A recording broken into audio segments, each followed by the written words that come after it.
બંને મહાનુભાવોનું સ્વાગત છે.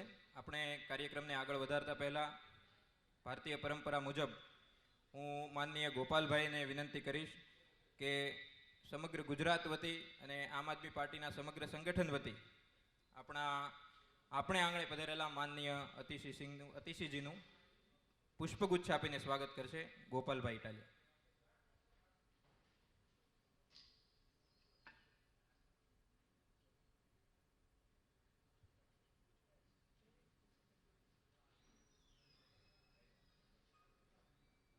કંઈ વાંધો નહીં.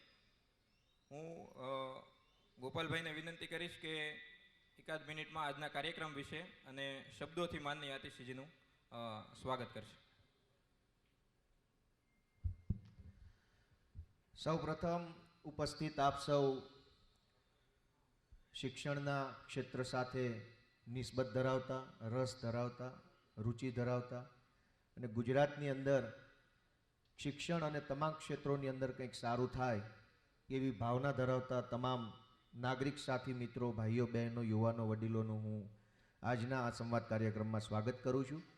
આજના આ કાર્યક્રમના મુખ્ય અતિથિ વિશેષ એવા માનનીય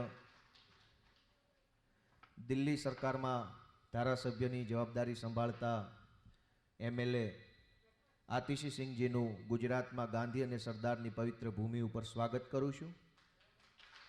આજના આ કાર્યક્રમમાં અમારા માનનીય નેતા શ્રી ઈશુદાનભાઈ ગઢવીનું પણ આપણે હાર્દિક સ્વાગત કરું છું, આભાર માનું છું અને ફરી એક વખત આપ સૌનો આભાર માનતા હું આગળના દોર માટે વિનંતી કરું છું.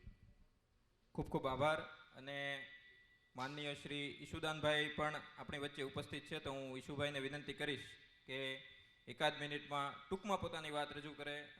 માનનીય આતિશીજીનું શબ્દોથી સ્વાગત કરીને પછી આપણે કાર્યક્રમને જે રૂપરેખા પ્રમાણે આગળ વધારીશું. ઈશુભાઈ.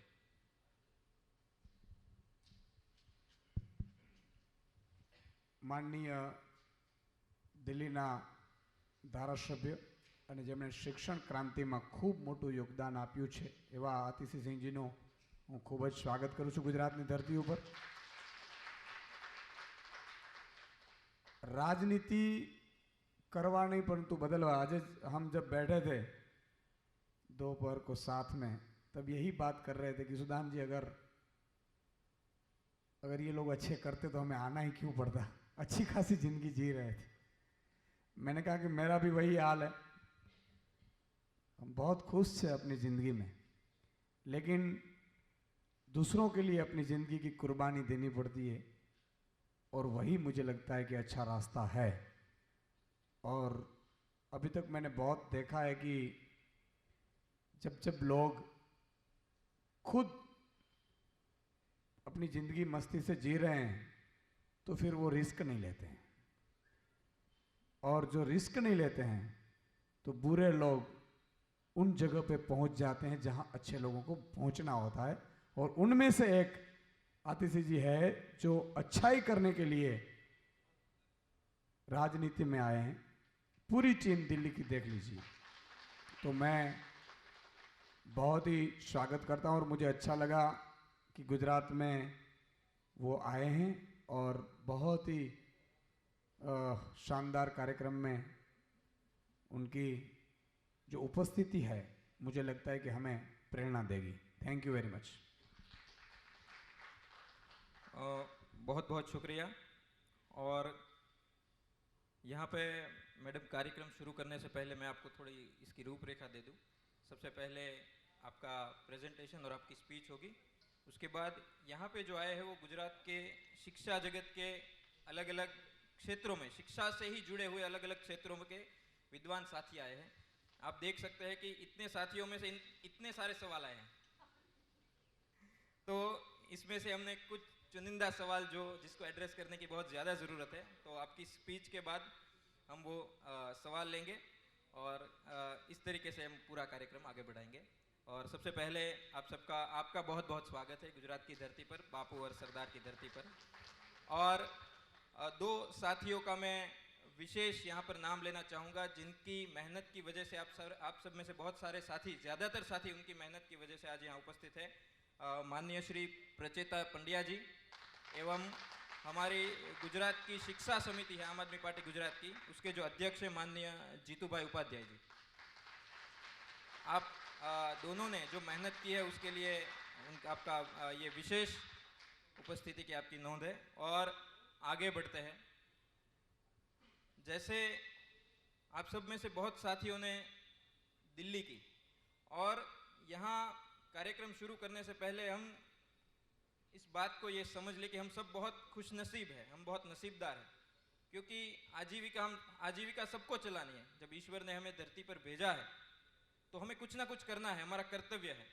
लेकिन हम उन चुनिंदा लोगों में से हैं जिनको शिक्षा के क्षेत्र में काम करने का अवसर मिला है। मैं तो कहूँगा कि सौभाग्य मिला है, क्योंकि काम तो कोई ना कोई काम हमें करना ही था, लेकिन वी आर लकी कि हमें एक उम्दा, एक नोबल प्रोफेशन में काम करने का मौका मिला है, जिसको हम शिक्षा का क्षेत्र बोलते हैं। और उसी को आज उसी में कुछ नया ढूंढने के लिए, नई खोज करने के लिए हम सब उपस्थित हुए हैं। आतिशी जी के बारे में आप सबको थोड़ा बहुत परिचय होगा। मैं बहुत ही संक्षिप्त में उनका परिचय आप सबके सामने रखूंगा और उसके बाद हम सीधा उन्हीं को सुनेंगे। मोटे मोटे तौर पर आप सब जानते हैं कि आतिशी जी एक राजनेता है, पॉलिटिकल एक्टिविस्ट भी है, आंदोलनकारी है, शिक्षाविद है और बहुत ही छोटे समय के लिए मैं कह सकता हूँ किसान भी है। तो अभी जो रिसेंट में कालकाजी विधानसभा जो क्षेत्र है वहाँ से माननीय विधायिका है, और हम सब उनको ज़्यादा उनके शिक्षा के क्षेत्र में जो उनका योगदान है उसके लिए हम उनको जानते हैं, ज़्यादा याद करते हैं। पहले से उनको शुरू करें तो उनके जो माता पिता हैं वो भी दिल्ली यूनिवर्सिटी के प्राध्यापक प्रोफेसर रह चुके हैं। मैडम की जो शुरुआती स्कूल की शिक्षा है वो दिल्ली में ही हुई। बाद में Saint Stephen college Delhi university से जुड़ा हुआ, उसमें उन्होंने अपनी स्नातक यानी कि ग्रेजुएशन की पढ़ाई की इतिहास में। सेंट स्टीफन कॉलेज का नाम आप सब ने सुना होगा।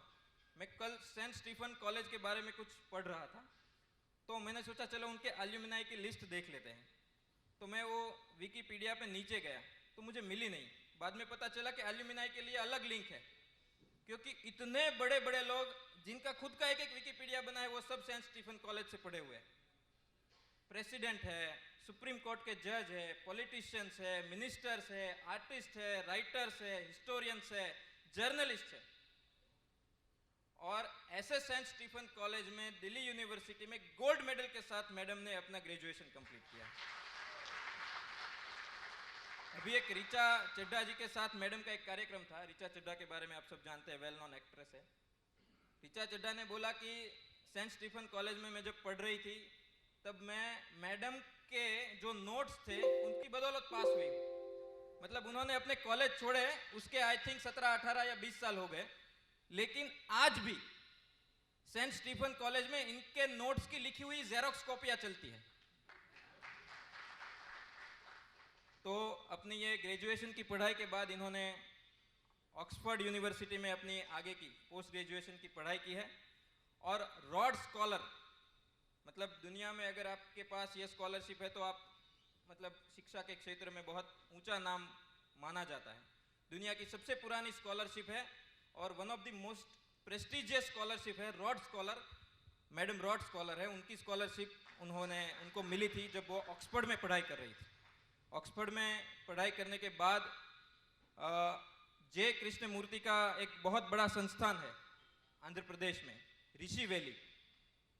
तो पूरा एक पश्चिमी जगत की शिक्षा लेकर सीधा अध्यात्म जैसी जगह में, मतलब गांव का जो कनेक्शन है वो भी ऋषि वैली से 20-22 किलोमीटर दूर है।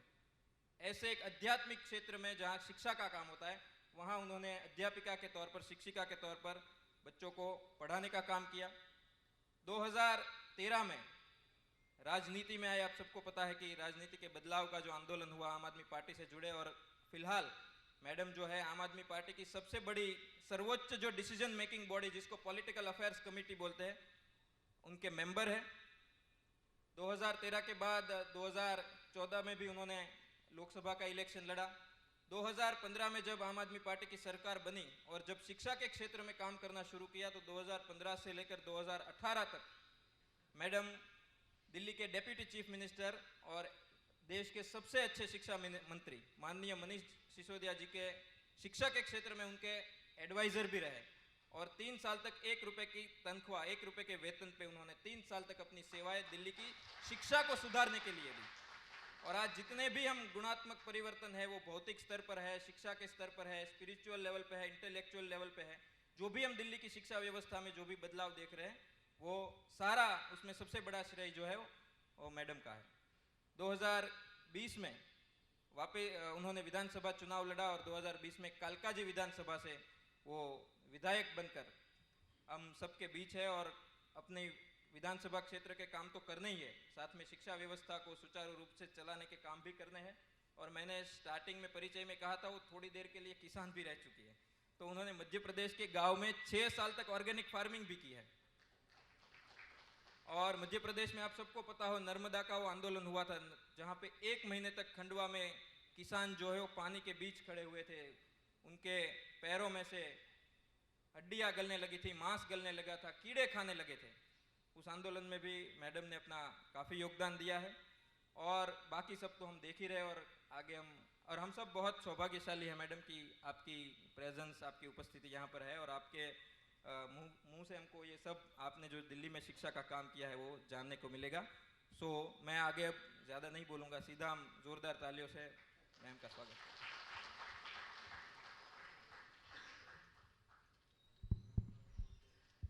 धन्यवाद राकेश जी। देखिए और कुछ होना हो सबको ये तो पता चल गया है कि रिसर्च की कैपेबिलिटी आप में बहुत बढ़िया है। आपने पूरे मेरी ज़िंदगी में शुरू से अंत तक रिसर्च कर डाली। और धन्यवाद आपका, बहुत बहुत धन्यवाद। यहाँ पे गुजरात की मैं तो कहूँगी कि शिक्षा के लिए तो खासकर गुजरात से ज़्यादा बड़ी पुण्य और पावन भूमि कोई नहीं है, क्योंकि मुझे लगता है कि जो भी हम लोग शिक्षा के क्षेत्र में काम करते हैं लोग, उनके लिए महात्मा गांधी जी जैसी उनसे कोई बड़ी प्रेरणा नहीं हो सकती। और ना सिर्फ शिक्षा पर जो भी लोग सामाजिक आंदोलन से जुड़े रहे हैं, सामाजिक बदलाव से जुड़े रहे हैं, इस देश को और आगे बढ़ाने की सोचते हैं, उनके लिए बापू से बड़ी प्रेरणा कोई नहीं है। तो यहाँ पे आना भी हमारे लिए एक सौभाग्य की बात है। मैं शुरू एक छोटी सी प्रेजेंटेशन के साथ करूँगी और अभी मैं बता दूंगी आपको। शुरू में एक छोटी सी प्रेजेंटेशन के साथ करूंगी, फिर बाकी जैसा राकेश जी ने बताया क्वेश्चन आंसर्स हम लेंगे। एक्चुअली अगर आप देखिए दिल्ली में नहीं सिर्फ पूरे देश भर में सरकारी स्कूलों का एक ही हाल है। सरकारी स्कूल वैसा है जो एक पेशेंट होता है ना जो अस्पताल में वेंटिलेटर पे पड़ा हुआ है, जो सबको पता है कि आने वाले कुछ दिनों में वो जाने ही वाला है और किसी को नहीं लगता कि उस पेशेंट की हालत में सुधार हो सकता है, वो पेशेंट ठीक हो सकता है। तो इस देश के सरकारी स्कूल की भी यही कहानी है। मुझे याद है 2015 में जब आम आदमी पार्टी की सरकार बनी थी और मैंने शिक्षा सलाहकार के रूप में काम करना शुरू किया था, तो एक बारी मैं अपने कुछ दोस्तों के यहाँ डिनर पे थी, तो कुछ हमारे बचपन के दोस्त थे, स्कूल वगैरह से साथ पढ़े थे हम लोग। तो मैंने तब बड़े उत्साह से कहा कि देखिए अब तो हमारी सरकार बन गई है, अब जो हम में से कई लोगों का सपना रहा है कि हम सरकारी स्कूलों को प्राइवेट स्कूलों से अच्छा बनाएंगे, अब हम उस सपने को साकार कर सकते हैं। तो मेरी जो दोस्त की जिनके घर में डिनर पे गई हुई थी, उनके बड़े भाई जिनको भी हम बचपन से जानते हैं, जब मैंने कहा कि हम सरकारी स्कूलों को प्राइवेट स्कूलों से अच्छा करेंगे, वो पानी पी रहे थे, उन्हें इतनी ज़ोर की हंसी आई कि वो खांस दिए। तो कहते हैं कि आतिशी ऐसे सपने मत देखो, ये तो सब ख्याली पुलाव है, ऐसा हो थोड़ी सकता है। कि कहाँ आपने देखा है दुनिया भर में भी, कहाँ आपने देखा है देश भर में भी, पूरी दुनिया और देश भर में एक ही चीज़ हो रही है कि सब लोग धीरे धीरे सरकारी स्कूल छोड़ रहे हैं और प्राइवेट स्कूल में जा रहे हैं। तो ऐसा तुम लोग क्या कर दोगे कि सरकारी स्कूलों को प्राइवेट स्कूलों से अच्छा कर दोगे।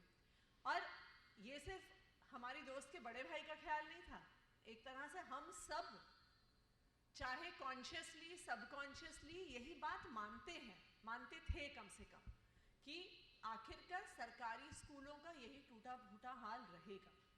और मुझे आज भी याद है कि 2015 में सबसे पहले जब हम सरकारी स्कूलों में हमने जाना शुरू किया था, तो मैं जब सबसे पहली बार दिल्ली के एक सरकारी स्कूल में घुसी तो स्कूल का ये हाल था कि स्कूल के अंदर घुसते ही आप गेट पर जाइए और आपको गेट से टॉयलेट की बदबू आती थी। ये था दिल्ली का सरकारी स्कूल।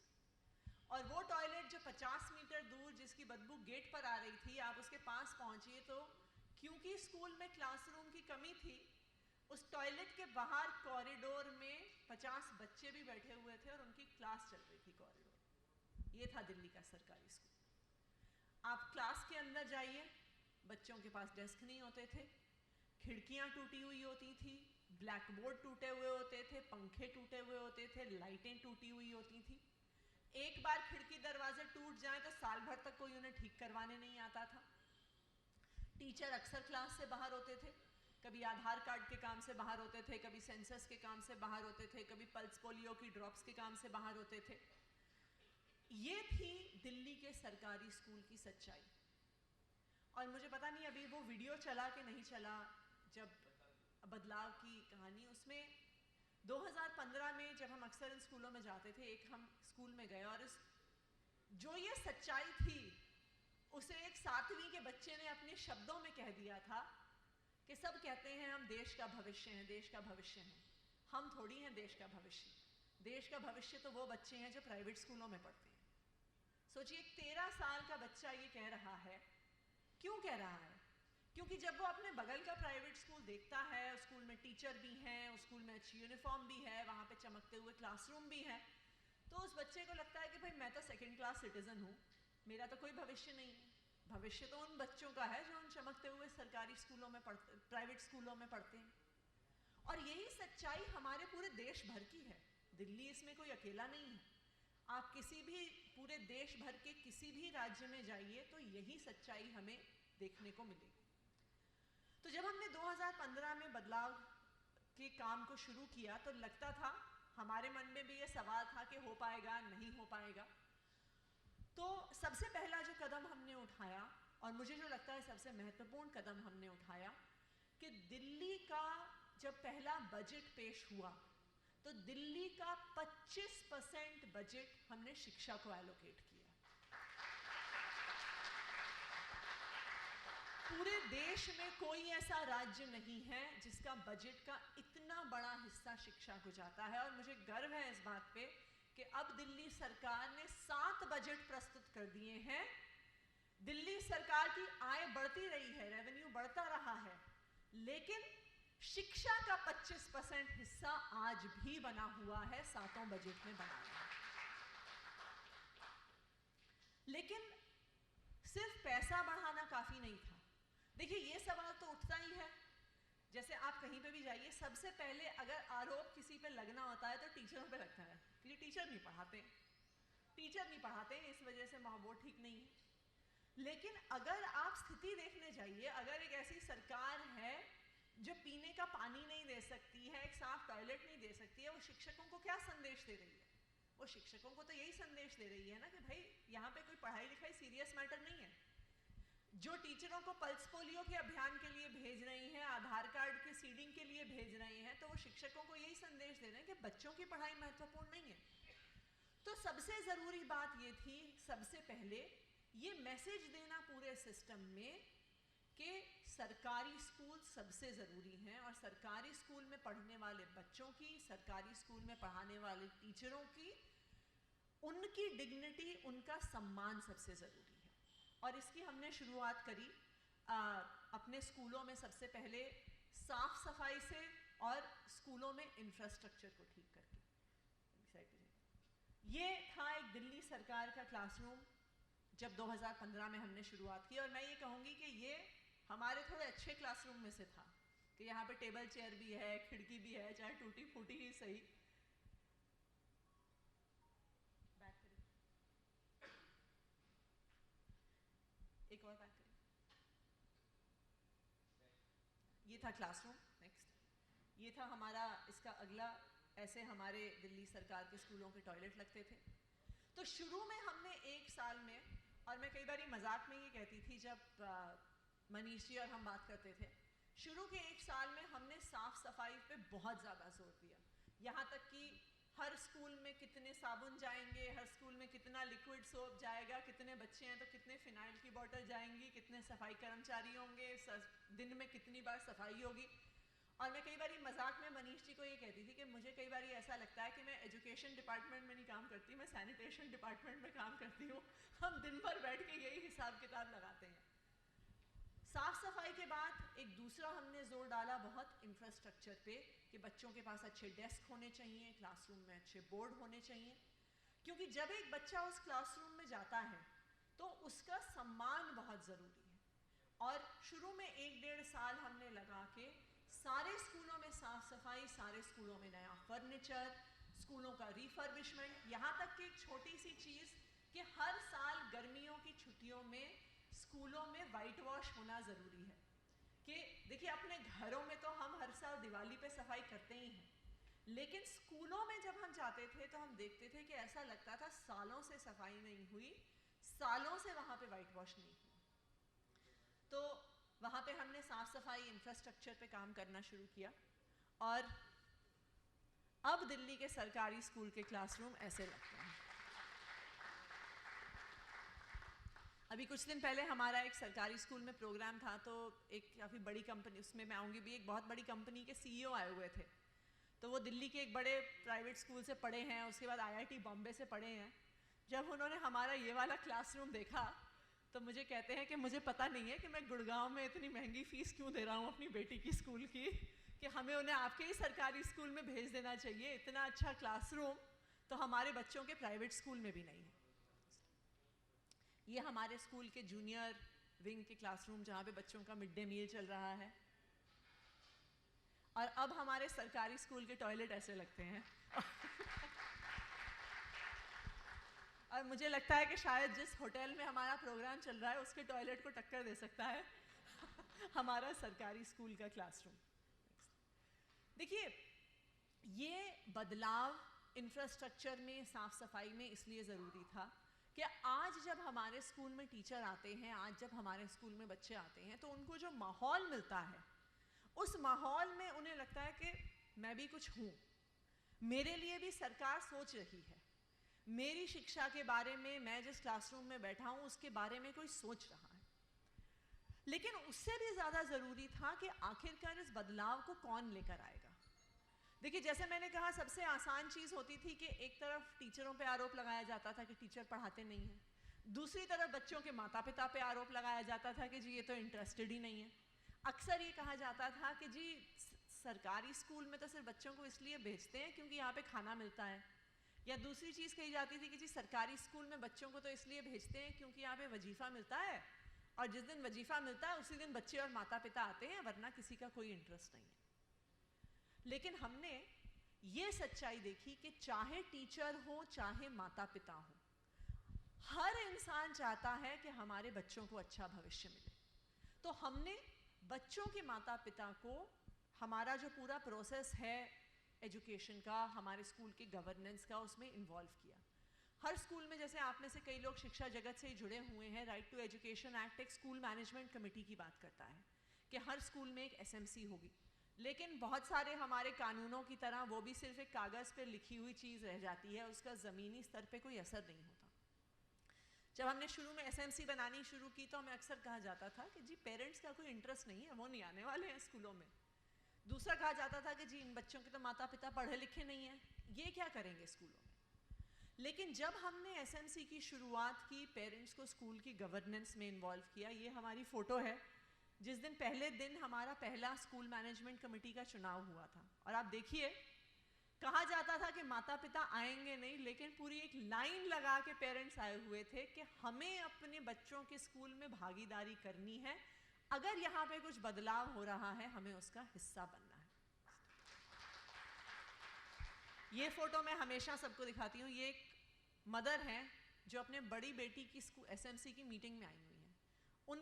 उनके साथ एक 3 महीने का उनका बच्चा है, लेकिन वो ये चाहती थी कि मैं अपने स्कूल में हो रही मीटिंग को मिस ना करूं, कि बड़ी बेटी के स्कूल को बेहतर बनाना है। तो वो उस SMC मीटिंग में अपने 3 महीने के बच्चे को भी लेके आ गई कि हमें अपने स्कूल में बदलाव चाहिए, हम उसमें भागीदार बनना चाहते हैं। दिल्ली में बहुत सारी स्लम्स और कच्ची कॉलोनियाँ वगैरह हैं, तो जो अनऑथराइज्ड कॉलोनीज होती हैं वो ना बहुत लंबे लंबे पतले पतले घर होते हैं, 3, 4, 5 तल्ले के। तो हमारी एक स्कूल में पढ़ने वाली बच्ची की मदर कहती हैं, जो हमारी एसएमसी की मेंबर थी, जो खुद बहुत पढ़ी लिखी नहीं थी, वो कहती हैं कि जो मेरा घर है 4th फ्लोर पे, वो बिल्कुल स्कूल में ओवरलुक करता है, कि वहाँ से पूरा स्कूल दिखता है। तो कहती हैं कि जब मैं सुबह घर में अपना खाना वाना बना रही होती हूँ तो मैं बाहर आके बालकनी में देख लेती हूँ कि बच्चे टाइम से आ गए हैं कि नहीं, टीचर टाइम से आ गए हैं कि नहीं। कहते हैं उसके बाद मैं जब घर में साफ़ सफाई कर रही होती हूँ तो मैं बीच बीच में बालकनी में देख लेती हूँ कि सब क्लास के अंदर है ना, कोई क्लास से बाहर तो नहीं है, कुछ गड़बड़ तो नहीं हो रही। कहते हैं और अगर कुछ ऐसी गड़बड़ हो रही होती है, आप प्रोजेक्टर के सामने आ रहे हैं सर, और अगर कुछ ऐसी दिक्कत हो रही होती है तो मैं अपनी घर की सीढ़ी से नीचे उतरती हूँ और स्कूल जाके सबको टाइट कर देती हूँ। तो एक ऐसी माँ जो खुद पढ़ी लिखी नहीं है लेकिन अपनी बच्चों के स्कूल में सुधार लाने के लिए वो वहाँ पे भागीदारी कर रही हैं। हमने ना सिर्फ स्कूल मैनेजमेंट कमेटी की शुरुआत की, हमने हर स्कूल में पेरेंट टीचर मीटिंग की शुरुआत की। वरना पेरेंट टीचर मीटिंग ऐसी चीज़ होती थी जो सिर्फ प्राइवेट स्कूलों में होती थी। फिर से हमें कहा गया कि जी कोई नहीं आने वाला, कि जी सरकारी स्कूल में पढ़ने वालों के बच्चे ना पेरेंट्स इंटरेस्टेड नहीं होते। और जिस दिन हमने 2016 में, मुझे याद है, पहली पेरेंट टीचर मीटिंग की थी, जुलाई का महीना था, बहुत तेज़ बारिश हो गई, बहुत तेज़ बारिश हो गई। तो हम लोग सोच रहे थे कि जी आज तो मुंह काला हो जाएगा, कोई नहीं आएगा। और जो सारे लोग कहते थे कि आप लोग ऐसे ही सपने देखते हो, ये सब करते हो, लेकिन ज़ोरदार बारिश होने के बावजूद 80% पेरेंट्स हमारी पीटीएम में आए और उन्होंने भागीदारी करी। आज भी जब भी पीटीएम होता है पेरेंट्स उसमें हिस्सा लेते हैं। और ना सिर्फ इतना, ना सिर्फ पेरेंट्स की भागीदारी हुई, जब बच्चों के पेरेंट्स और टीचरों में एक संवाद शुरू हुआ तो उनके बीच में जो संबंध बना वो भी बहुत ज़रूरी था। मुझे याद है एक बार हम पीटीएम में एक स्कूल में गए, तो जब हम क्लासरूम में अंदर गए तो टीचर की आंखों में आंसू आए हुए थे। तो हमने उनसे पूछा कि क्या हुआ। वो कहती हैं कि मैं ना पहले इस लड़के के बारे में सोचती थी कि इसके ना पेरेंट्स इंटरेस्टेड नहीं है इसकी पढ़ाई में। मैं बुलाती थी, आते नहीं थे, उसके नंबर ठीक नहीं आते थे लड़के के। कहती हैं आज जब उसके माता पिता आए हैं तो मुझे पता लगा है कि उसके पिताजी 2 जगह काम करते हैं। वो सुबह 5 बजे से 8 बजे तक कॉलोनी में गाड़ियाँ साफ़ करते हैं और 8 बजे से रात के 10 बजे तक सब्ज़ी का ठेला लगाते हैं। कहते हैं वो तो इतनी मेहनत सिर्फ इसलिए कर रहे हैं कि उनका बेटा स्कूल जा सके, उनके बेटे को काम ना करना पड़े और उनके बेटे की टेबल पे खाना रहे। तो कहती है मुझे आज ये समझ में आया है कि उसके लिए जो बाकी कुछ करना है वो मेरी जिम्मेदारी है। और ये भाव जब टीचर में आया तो फिर टीचर भी उन बच्चों के साथ, या जिनको वो कई बार थोड़ा वैसी निगाह से देखते थे कि भाई शायद इंटरेस्टेड नहीं है, जब एक ये संबंध बना तो टीचरों ने भी ज़्यादा इन्वेस्ट करना शुरू किया। दूसरी तरफ पेरेंट्स को भी अपने बच्चों की शिक्षा के बारे में ज़्यादा समझ में आने लगा। एक दिल्ली का जो आउटस्कर्ट्स वाला एरिया है, जो थोड़ा सा रूरल एरिया है, एक स्कूल में हम एक बार गए थे तो मनीष जी कुछ बच्चों से बात कर रहे थे, तो ऐसे ही मजाक में उन्होंने पूछा कि देखो पीटीएम में तो डांट पड़ती होगी जब घर जाते हैं, तो मैं सोच रहा हूँ पेरेंट टीचर मीटिंग बंद कर देता हूँ। तो एक लड़की खड़े होकर कहती है सर बिल्कुल भी बंद मत करना पेरेंट टीचर मीटिंग। कहती है जब पेरेंट टीचर मीटिंग जब नहीं होती थी उससे पहले घर पे ये मान होता था कि मुझे मम्मी के साथ काम करवाना होता था, कि खाने का, साफ़ सफाई का मेरी पे जिम्मेदारी होती थी। कहती हैं जब से पीटीएम शुरू हुई है और मैम ने मम्मी को बताया कि मैं पढ़ाई में बहुत अच्छी हूँ, तब से जब मैं घर जाती हूँ तो मम्मी कहती हूँ बेटा काम मैं कर लूँगी, तू पढ़ाई कर ले। तो ये एक भागीदारी टीचर्स और पेरेंट्स में बनी। ना सिर्फ इतना, जो कई बार सरकारी स्कूल के टीचरों को कहा जाता था कि टीचर पढ़ाते नहीं हैं, टीचर्स इंटरेस्टेड नहीं है, हमने ये देखा कि जब आप एक बारी माहौल सुधारने लगते हैं तो हर टीचर आगे आके भागीदारी करना चाहता है। जैसे आपने वो देखा एक नॉर्मल डिस्ट्रीब्यूशन कर्व होती है, जैसे जब हम मार्क्स, तो तकरीबन हर संस्था में ऐसा ही होता है। और सरकारी स्कूलों का भी यही हाल था कि एक तो होते हैं टॉप 20%, जो कितनी भी मुश्किल परिस्थिति हो वो अपनी मेहनत करते थे, टीचर और प्रिंसिपल अच्छा पढ़ाते थे, कुछ करना चाहते थे।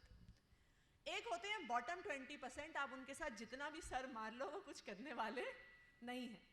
लेकिन सबसे ज़रूरी चीज़ होती है जो 60% बीच में होते हैं ना, वो उस तरफ जाते हैं जिस तरफ माहौल है। तो जब सरकार स्कूलों पे ध्यान नहीं दे रही थी तो वो नीचे के 20% की ओर जा रहे थे। हमें टीचर अक्सर कहते थे कि जी जब हम शुरू में पढ़ाने आए थे ना, हम तो बड़े मन से पढ़ाते थे, लेकिन स्टाफ रूम में ऐसे थोड़े घाघ टाइप टीचर बैठे होते थे जो कहते थे अरे तू नया आया है इसीलिए इतना जोश है, कुछ दिन रुक जाओ तुम्हारा भी यही हाल होगा। तो वो कहते थे कि धीरे धीरे हमारा भी उत्साह खत्म होता था।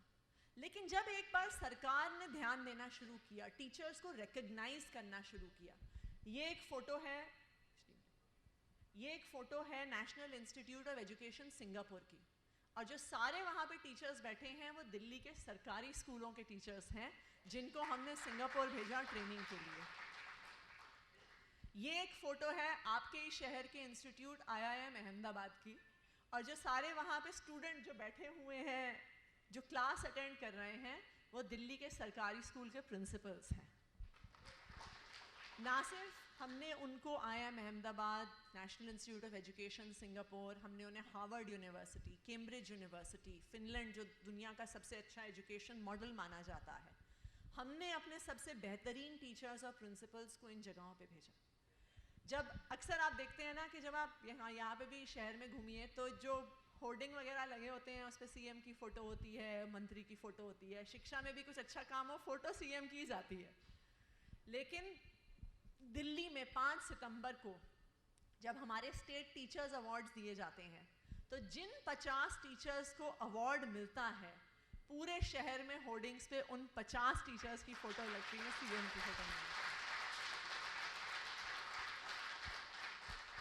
तो फिर आप मेट्रो में जाइए, कहीं पे भी जाइए, आपको जो हमारे दिल्ली शहर के सबसे अच्छे टीचर्स हैं उनकी फ़ोटो पूरे शहर में लगती है।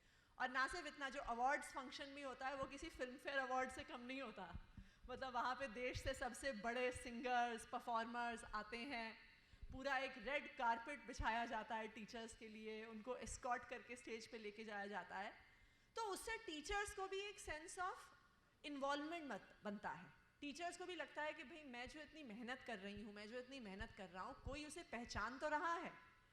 तो हमने ऐसा देखा कि सिस्टम के अंदर से ही बहुत सारे ऐसे चैंपियंस निकले जो हमारे सरकारी स्कूलों में बदलाव हुए हैं उसके धारक वाहक थे। उसके बाद फिर एक तरह से जो आप लोग शायद हमसे बेहतर जानते हैं कि क्लास में बच्चों को कैसे इंटरेस्टिंग तरीके से पढ़ाया जाए, आखिरकार उस पर हम 2-2.5 साल के बाद पहुँचे, क्योंकि शुरू में हमें समय लगा सिर्फ बेसिक चीज़ों को ठीक करने में, और फिर कई सारे प्रयोग हुए बच्चों की क्लासरूम्स को इंटरेस्टिंग बनाने के लिए। बहुत सारे ऐसे बच्चे थे जिन्हें अपनी उम्र के हिसाब से पढ़ना लिखना नहीं आता था, उनके लिए हमने मिशन बुनियाद की शुरुआत करी कि शुरू के 3 महीने हम उन्हें सिर्फ बेसिक्स पढ़ाते थे कि वो अपनी क्लास के लेवल तक आ जाएं। मैथ्स जैसे सब्जेक्ट को और इंटरेस्टिंग कैसे बनाया जा सकता है, जैसे ये एक मैथ्स की क्लास चल रही है, वरना मैथ्स के सब्जेक्ट को हम ऐसा एक बोरिंग और ढर्रेदार, और बच्चे तो डरावना मानते हैं, कि मैथ्स की क्लासरूम को कैसे इंटरेस्टिंग बनाया जा सकता है। उसमें हम नए इनोवेटिव प्रयोगों को लेके आए। ये भी बच्चों की एक हिंदी की क्लास चल रही है जिसमें वो अपना कुछ रोल प्ले के माध्यम से लैंग्वेज लर्निंग बच्चों की चल। ना सिर्फ इतना, एक बार जब हमारे स्कूलों में जो मेन स्ट्रीम एजुकेशन है, जब वहाँ पे अच्छे रिजल्ट्स आने लगे, और मुझे इस बात का बहुत गर्व है कि 2 से 3 साल के अंदर जब हमने ये बदलाव की शुरुआत करी, तो हमारे दिल्ली शायद एक इकलौता स्टेट है जहाँ पे 12वीं में बच्चे CBSE का ही एग्ज़ाम देते हैं, वरना अक्सर स्टेट बोर्ड में ऐसा होता है ना कि बच्चों को ऐसे ही पास कर दिया जाता है, खासकर से इलेक्शन के पिछले साल में तो कोई भी फेल नहीं होता। तो दिल्ली एक ऐसा स्टेट है जहाँ पे सारे बच्चे 12वीं में और 10वीं में CBSE का बोर्ड एग्ज़ाम देते हैं, जो तकरीबन पूरे देश में ज़्यादातर प्राइवेट स्कूल्स ही देते हैं। और मुझे इस बात पे गर्व है कि पिछले 5 साल से 12वीं के नतीजों में दिल्ली सरकार के रिजल्ट्स प्राइवेट स्कूलों से बेहतर आ रहे हैं पिछले 5 साल से। हर साल हमारे स्कूलों से बच्चे, पिछले साल 350 बच्चों ने नीट का एग्ज़ाम क्लियर किया और देश के बड़े बड़े मेडिकल कॉलेजेस में एडमिशन लिया। लास्ट ईयर 500 से ज़्यादा बच्चों ने IIT JEE का एग्ज़ाम क्लियर किया और देश के बड़े बड़े इंजीनियरिंग कॉलेजेस में एडमिशन लिया। 2 साल पहले जो हमारे गवर्नमेंट स्कूल्स में जो लड़का टॉपर था, प्रिंस नाम का एक लड़का था, और जिस बार उसने टॉप किया तो कई लोग उसके घर गए, मीडिया वाले उसके घर गए, वो CM और डिप्टी CM ने भी उसको फेलिसिटेट किया। वो लड़का दिल्ली में चलने वाली DTC जो बसेस होती हैं, उसके पिताजी उस बस में कंडक्टर थे। वो एक 12 फुट बाय 12 फुट के घर में उनका पूरा परिवार रहता था। और आज वो बच्चा दिल्ली सरकारी स्कूलों में जो बदलाव हुआ है, और हमारी सरकार में एक जय भीम योजना चलती है जिसमें गवर्नमेंट सपोर्ट करती है मेरिटोरियस बच्चों की कोचिंग IIT JEE मेडिकल के लिए। वो बच्चा, क्योंकि वो दिल्ली के सरकारी स्कूल में पढ़ा और दिल्ली सरकार की जय भीम योजना के तहत उसने कोचिंग ली जो शायद वो अफोर्ड नहीं कर पाता, आज वो लड़का IIT बॉम्बे में मैकेनिकल इंजीनियरिंग पढ़ रहा है। तो एक तरफ तो हमने क्या क्या अपनी तरफ से एफर्ट्स किए, लेकिन दूसरी तरफ अब उसके नतीजे भी दिख रहे हैं। जब एक बारी हमारे मेन स्ट्रीम नतीजे और बेहतर होने लग गए तो हमने अपने स्कूल में कुछ और इनोवेशंस की भी शुरुआत की। उसमें से एक महत्वपूर्ण इनिशिएटिव रहा है हैप्पीनेस करिकुलम। क्योंकि देखिए, अक्सर हम स्कूल में इतने सालों तक हिंदी, इंग्लिश, मैथ, साइंस पढ़ते हैं, लेकिन जो चीज़ें लाइफ में सबसे ज़रूरी होती हैं वो 14 साल की स्कूलिंग, 5 साल की कॉलेज एजुकेशन में हमें कोई नहीं सिखाता। कि एक सेंस ऑफ सेल्फ कॉन्फिडेंस कैसे आए, एक सेंस ऑफ सेल्फ एस्टीम कैसे आए, अगर हम एक ऑफिस में नौकरी करते हैं तो हम एक टीम में कैसे काम कर सकें, अगर हमारा कोई बॉस है तो उसके साथ कैसा रिलेशन हो, हमारे परिवार में हमारे कैसे संबंध हो। ये सब ऐसी चीज़ें हैं जो हम जब एडल्ट्स हो जाते हैं तो लाइफ में ठोकर खा खा के सीखते हैं। हम सब ने भी वैसे ही सीखी है। लेकिन हमने इसकी शुरुआत अपने गवर्नमेंट स्कूल्स में हैप्पीनेस करिकुलम के माध्यम से करी, और ये उसी की फ़ोटो है। दिल्ली के सरकारी स्कूलों में हर बच्चा दिन की शुरुआत 5 मिनट की ध्यान से करता है, 5 मिनट की माइंडफुलनेस प्रैक्टिस से करता है, जिसे बच्चे खुद कहते हैं कि हम पढ़ाई में भी बेहतर कॉन्सेंट्रेट कर पाते हैं और हमारा जो व्यवहार है वो भी उससे इम्प्रूव होता है। और बस एक चीज़ के साथ क्लोज करूँगी और क्वेश्चन आंसर्स के लिए ओपन करूँगी कि जब इतने सालों से ये सब स्कूलों में सुधार चल रहा था तो हमारे सामने और भी कई सवाल आने लगे कि देखिए, अब हमने स्कूलों को तो इम्प्रूव कर दिया, अब स्कूल ख़त्म करने के बाद हमारे बच्चे कहाँ जाएंगे? कि अगर आप इस देश में देखिए, यहाँ पे जब एक 10वीं की रिक्वायरमेंट वाली एक PN की नौकरी निकलती है, सरकारी नौकरी निकलती है, तो हज़ारों लोग जो MA हैं, MTech हैं, PhD हैं, उस PN की नौकरी के लिए अप्लाई करते हैं। क्यों? क्योंकि आज इस देश में नौकरियां नहीं हैं। एक तरह से जब एक बच्चा बड़ा होता है तो बार बार उसे यही एक वो होता है कि जी अब नौकरी की तैयारी करनी है, नौकरी के लिए एंट्रेंस एग्ज़ाम की तैयारी करनी है। साल दर साल लोग एंट्रेंस एग्ज़ाम देते रहते हैं और नौकरियों की लाइनों में लगते रहते हैं। तो हमारे सामने ये सवाल आया कि आखिरकार अब हमारे स्कूल के बच्चे कहाँ जाएंगे? हमने उन्हें अच्छी शिक्षा तो देगी, पर आगे उनका क्या फ्यूचर है? और इसके लिए हमने अपने स्कूलों में 9वीं से 12वीं तक में एक नए करिकुलम की शुरुआत करी जिसका नाम है एंटरप्रेन्योरशिप माइंडसेट करिकुलम, जिसमें, और अगर आप लोगों को मौका मिले तो आजकल उसका हम एक प्रोग्राम भी अपने हर संडे शाम को 7 बजे टेलीविज़न पर बिजनेस ब्लास्टर्स के नाम से आता है, उसको ज़रूर देखिएगा। हमने अपने दिल्ली सरकार के बच्चों को हम एक एंटरप्रेन्योर कैसे बन सकते हैं कि हम नौकरी की लाइनों में लगने वाले ना बने, हम नौकरी देने वाले बने की मानसिकता हम अपने बच्चों को दे रहे हैं। और उसके तहत एक बिजनेस ब्लास्टर्स प्रोग्राम की हमने शुरुआत की है जहाँ पे 11वीं और 12वीं के हर बच्चे को कुछ सीड मनी मिलता है, जिससे वो अपना एक बिजनेस आइडिया के तहत स्कूल में रहते हुए ही अपना एक स्टार्टअप शुरू कर सकता है। और आज के दिन में एज ऑन टुडे हमारे यहाँ इस बिजनेस ब्लास्टर्स प्रोग्राम में 3 लाख बच्चे शामिल हैं। अभी जब हम बात कर रहे हैं 51,000 बिजनेस आइडियाज़ पे हमारे बच्चे काम कर रहे हैं और उनके बिजनेसेस पे दिल्ली सरकार ने 60 करोड़ का सीड मनी इन्वेस्ट किया हुआ है आज।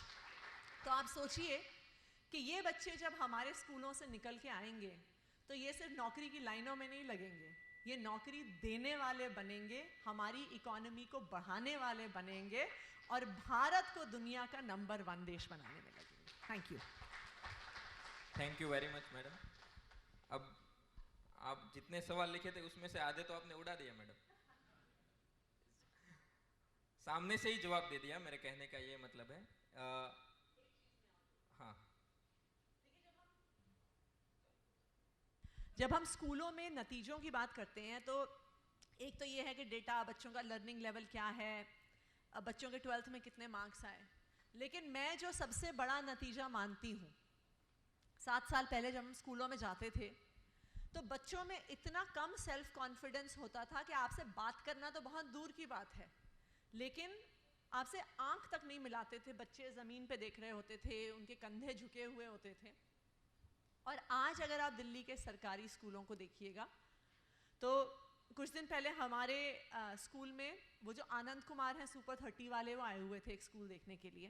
तो ये तब की बात है जब उनकी मूवी रिलीज़ हो रही थी सुपर 30, तो बहुत मीडिया अटेंशन भी था, तो कई मीडिया वाले भी आए हुए थे उनके साथ। तो मीडिया वाले जैसे माइक लेके जाते हैं ना, किसी से एक सवाल पूछा, दूसरा सवाल पूछा, तो वो हमारे बच्चों से कुछ पूछ रहे थे। तो उन्होंने एक 7वीं के बच्चे से, एक बहुत बड़े प्राइम टाइम का एंकर था जिसे वो रोज़ रात को अपने घर पे टीवी पे देखता होगा, तो उस एंकर ने एक 7वीं के बच्चे के सामने माइक रखा और कुछ पूछा कि भाई हैप्पीनेस क्लास में क्या सीखते हो। तो उस बच्चे ने कुछ बताया, तो वो फिर माइक अगले बच्चे के पास लेके चला गया। तो 7वीं क्लास में पढ़ने वाला एक सरकारी स्कूल का बच्चा उस प्राइम टाइम के नामी गिरामी एंकर को कहता है, वापस आओ, अभी मेरी बात खत्म नहीं हुई है। तो ये एक कॉन्फिडेंस है जो हमारे बच्चों में आया है। अभी अगर आप बिजनेस ब्लास्टर्स का एपिसोड देखने जाएंगे तो आपको दिखेगा कि सरकारी स्कूल के बच्चे देश के बड़े बड़े सीईओज के सामने अपने बिजनेस आइडियाज़ प्रेजेंट कर रहे हैं और उनसे इन्वेस्टमेंट मांग रहे हैं। इतना कॉन्फिडेंस कि एक लड़की जो 12वीं में पढ़ती है, उनका एक मोबाइल्स का बिजनेस आइडिया उन्होंने डेवलप किया, तो वो कहती है जी हमने तो बिजनेस प्लान बनाया हुआ है, अगर आप हम में इन्वेस्ट करेंगे तो हम IIT से पढ़े हुए 10 इंजीनियर्स को नौकरी देंगे। तो तो ये है कॉन्फिडेंस, और मुझे लगता है ये जो कॉन्फिडेंस है ये सबसे बड़ा बदलाव है, ये सबसे बड़ा नतीजा है। Thank you. Thank you. तो अभी ये भी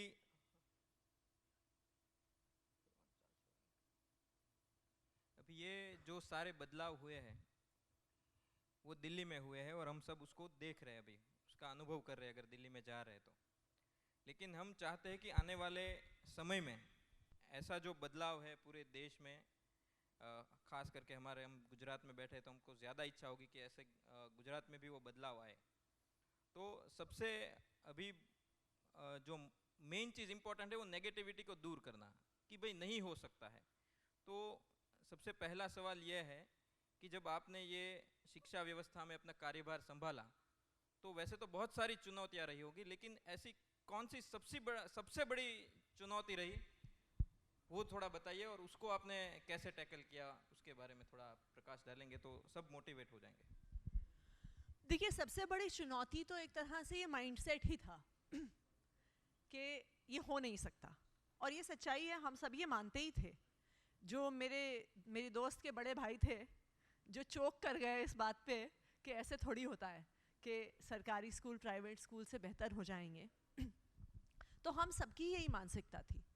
और अगर आप चाहे वो स्कूल में पढ़ने वाले बच्चे हों जिन्हें लगता था कि हमारा कोई फ्यूचर नहीं है, चाहे उनके माता पिता हों जो मजबूरी में सरकारी स्कूल में भेज रहे थे कि प्राइवेट स्कूल में भेजने के पैसे नहीं हैं, चाहे स्कूल में पढ़ाने वाले टीचर्स और प्रिंसिपल्स हों जिन्हें लगता था कि भाई ये तो बच्चों का कोई बहुत फ्यूचर नहीं है, इस माइंडसेट को बदलना मेरा मानना है कि सबसे बड़ा चैलेंज था। कि जब तक जो इस सिस्टम में भागीदार लोग हैं, जब तक उनको कॉन्फिडेंस नहीं होता कि बदलाव हो सकता है, और देखिए धीरे धीरे ही लोगों का ये कॉन्फिडेंस बनना शुरू हुआ कि जब हमने शुरू में कहा था कि हम टीचरों को विदेश भेजेंगे तो कोई मानता ही नहीं था कि एक्चुअली भेजेंगे, और लोगों को लगता था जी कि ऐसी बातें तो सब करते हैं। मुझे याद है कि जिस दिन हमारा पहला बैच प्रिंसिपल्स का कैम्ब्रिज यूनिवर्सिटी गया था, उस दिन टीचरों को पहली बार लगा कि शायद ये सरकार सीरियस है। मैं एक छोटा सा किस्सा आपको बताती हूँ कि और आप में से कई लोग टीचर्स हैं, मुझे पता नहीं सरकारी सिस्टम के हैं कि नहीं, पर सरकारी तंत्र में ना जो ट्रेनिंग्स होती हैं, सर्व शिक्षा अभियान के तहत स्टेट गवर्नमेंट को पैसा आता है, स्टेट गवर्नमेंट से SCRT डाइट को पैसा जाता है, और उसमें ये नॉर्म होता है कि 100 रुपये पर टीचर पर डे का खर्चा होता है, और उसी हिसाब से सारी ट्रेनिंग होती है। अब मुझे ये नहीं पता कि बाकी पूरे देश में कितने खर्चे में ट्रेनिंग करवा पाते हैं, पर दिल्ली जैसे शहर में आप 100 रुपये में वेन्यू भी, रिसोर्स पर्सन भी, ट्रेनिंग मटेरियल भी, खाना भी, सब कुछ नहीं अरेंज कर सकते हैं। तो होता क्या था? होता ये था कि वो टूटे फूटे क्लासरूम जिसमें बच्चे भी नहीं बैठ सकते थे, वहाँ पे हम टीचरों को बिठाते थे, 8-8 घंटे बिठाते थे, टूटे हुए टेबल पे, टूटी हुई चेयरों पे, वुडन बेंच पे। क्योंकि कुछ खर्चा रिसोर्स पर्सन और उस पर हो जाता था, तो आपके टीचर्स के लिए खाने पीने के इंतज़ाम के लिए 100 रुपये में से मात्र 25 रुपये बचते थे, और 25 रुपये में क्या आएगा? एक चाय और एक समोसा, या 2 समोसे और 2 चाय। तो दिन भर की 8 घंटे की ट्रेनिंग में या तो आप सिर्फ चाय और समोसा दे सकते थे, या आप टीचर को वो 25 रुपये कैश में पकड़ा देते थे कि भाई तुम इससे खाना खा लेना।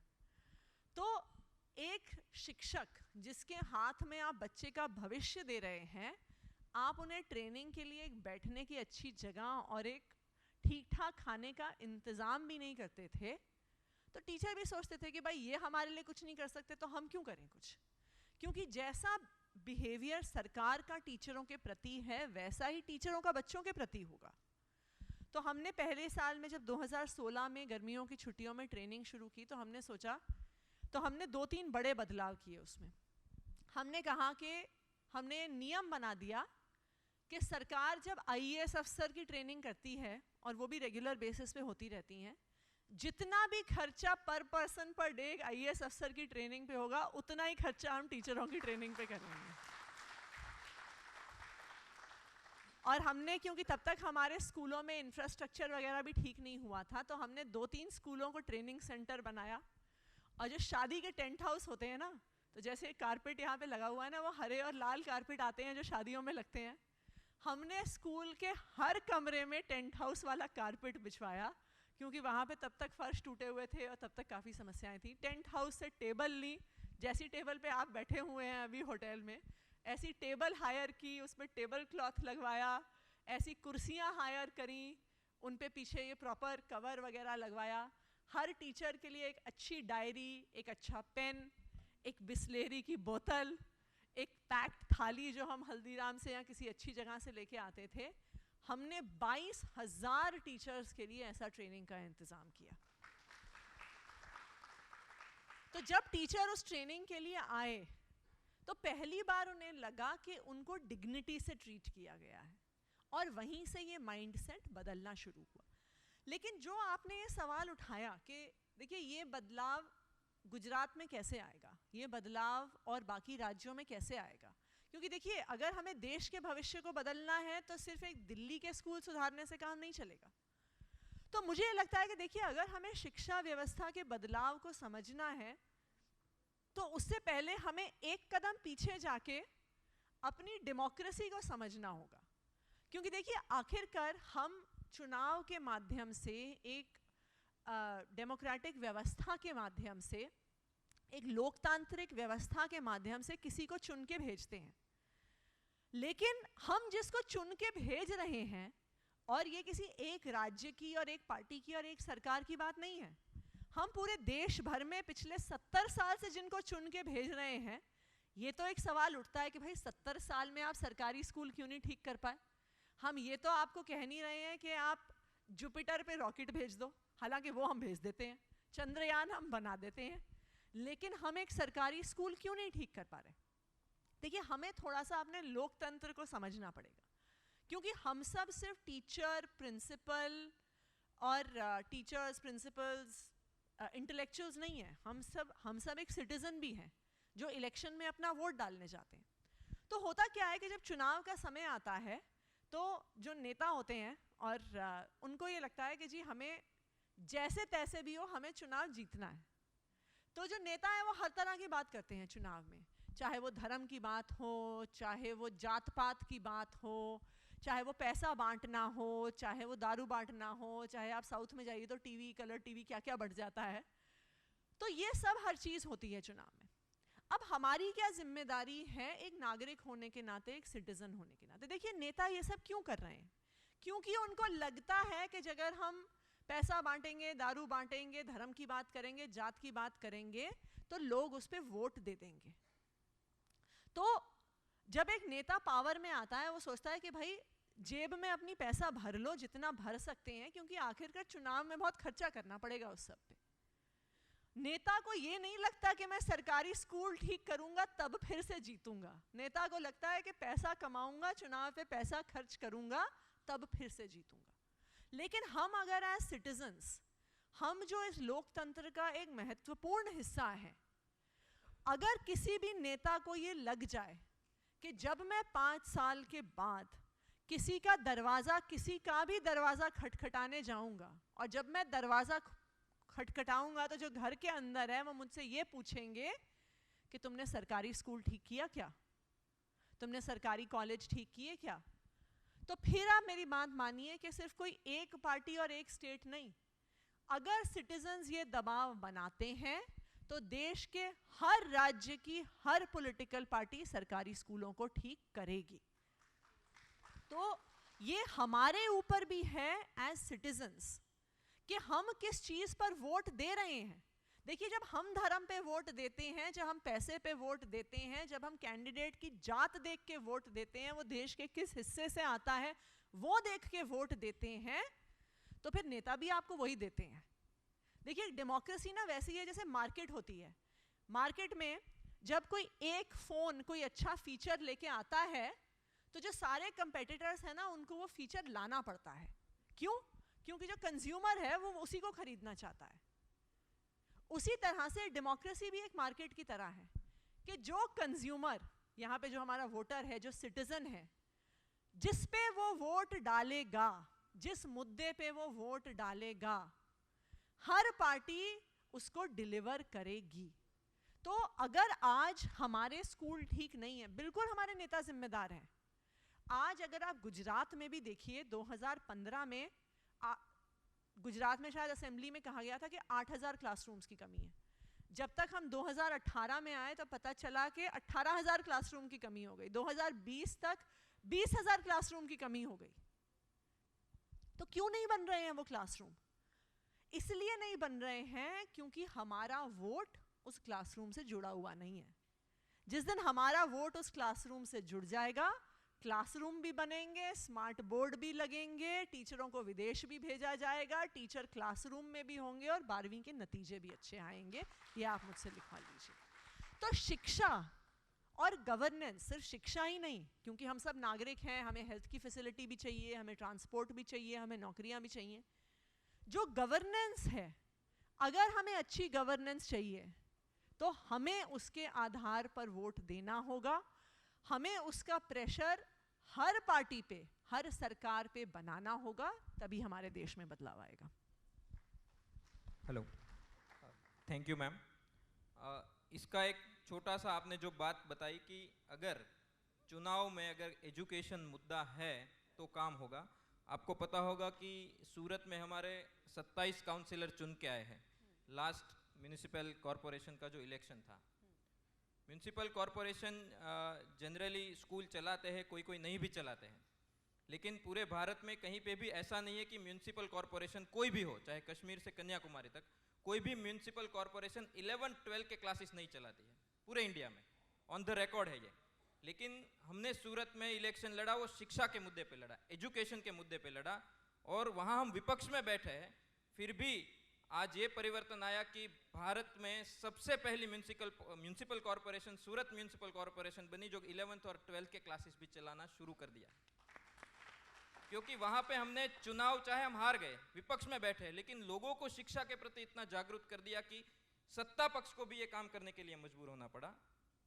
और दूसरे सवाल पे आते हैं। ज़्यादातर लोगों ने, सबसे ज़्यादा ये कार्ड आया है उसमें ज़्यादातर लोगों ने ये एक सवाल किया है, क्योंकि दिल्ली में हमारे पास विकल्प है, और एनडीटीवी की रिपोर्ट थी कि 2 लाख से ज़्यादा बच्चे प्राइवेट स्कूलों से निकलकर सरकारी स्कूलों में आए।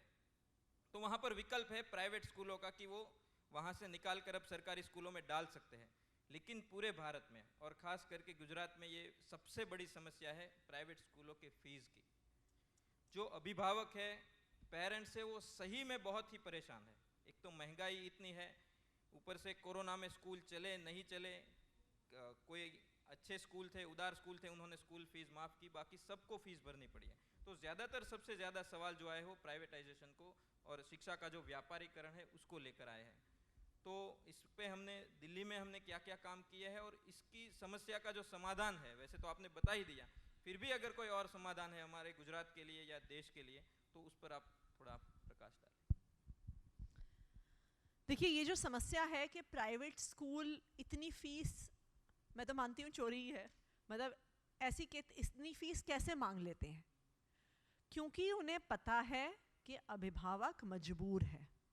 उन्हें पता है कि अभिभावक के पास, पेरेंट के पास और कोई चॉइस नहीं है, कि सरकारी स्कूलों का इतना बुरा हाल है कि कोई सोचेगा भी नहीं कि अपने बच्चों को वहाँ पे भेजा जाए, वरना उनका भविष्य खराब हो जाएगा। तो प्राइवेट स्कूलों को ये पता है कि इन पेरेंट्स के पास कोई चॉइस नहीं है, इसलिए वो साल दर साल फीस अपनी बढ़ाते रहते हैं। दूसरा, अगर आप प्राइवेट स्कूलों को देखने जाइए, और ये क्योंकि दिल्ली में भी प्राइवेट स्कूलों के साथ हमने उनकी फ़ीस पे काफ़ी काम किया, जिस पे मैं आती हूँ भी, जब हमने थोड़ा सा इसकी शिनाख्त करनी शुरू की तो ये समझ में आया कि तकरीबन हर प्राइवेट स्कूल में उनके जो मालिक हैं वो किसी ना किसी नेता से जुड़े हुए हैं। देश में तकरीबन हर पॉलिटिकल पार्टी के नेताओं के अपने प्राइवेट स्कूल हैं, या कोचिंग इंस्टीट्यूट हैं, या प्राइवेट कॉलेज हैं, और उन्होंने अपनी कॉलेज की बोर्ड में या अपने स्कूल के बोर्ड में कुछ रिटायर्ड अफसरों को रखा हुआ है। तकरीबन हर बड़े प्राइवेट स्कूल के बोर्ड में कुछ retired IAS officers, education secretary, ये सब फलाना ढिमकाना है। तो इससे होता क्या है?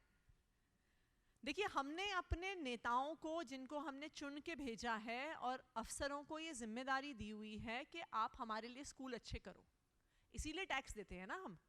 हम जब पानी की बोतल खरीदते हैं, फ़ोन खरीदते हैं, नमक खरीदते हैं, साबुन खरीदते हैं, हर चीज़ पे हम टैक्स देते हैं। इस टैक्स का सरकार को क्या करना होता है? इस टैक्स का सरकार को हमें सुविधाएं देनी होती हैं। तो हम जिसको जिम्मेदारी हमने दी है कि हमारे स्कूलों को अच्छा करो, जो जिम्मेदार हैं उनका खुद का सेल्फ इंटरेस्ट पूरा प्राइवेट एजुकेशन इंडस्ट्री से जुड़ा हुआ है। उनके अपने प्राइवेट स्कूल चलते हैं, उनके कोचिंग इंस्टीट्यूट्स चलते हैं, उनके प्राइवेट कॉलेजेस चलते हैं। तो अगर मैं शिक्षा मंत्री हूँ या मैं शिक्षा सचिव हूँ और मेरे अपने प्राइवेट स्कूल या मेरे रिश्तेदारों के प्राइवेट स्कूल चलते हैं, तो मैं क्यों चाहूँगी कि सरकारी स्कूल ठीक हो जाएं? और ये रीज़न है कि इतने सालों में, देखिए, आम आदमी पार्टी के पास दिल्ली सरकार में कोई जादू की छड़ी नहीं थी। हमने भी कुछ आइडियाज़ निकाले, कुछ सॉल्यूशंस निकाले, उन पे मेहनत करी, काम किया, चीज़ें बदली। तो और जगहों पे अगर हम देखने जाएं, ये जो नेक्सस है पॉलिटिशियंस का और प्राइवेट एजुकेशन की जो इंडस्ट्री है, उसकी वजह से प्राइवेट एजुकेशन इंडस्ट्री पे एक तरह से कोई हाथ नहीं लगाता है।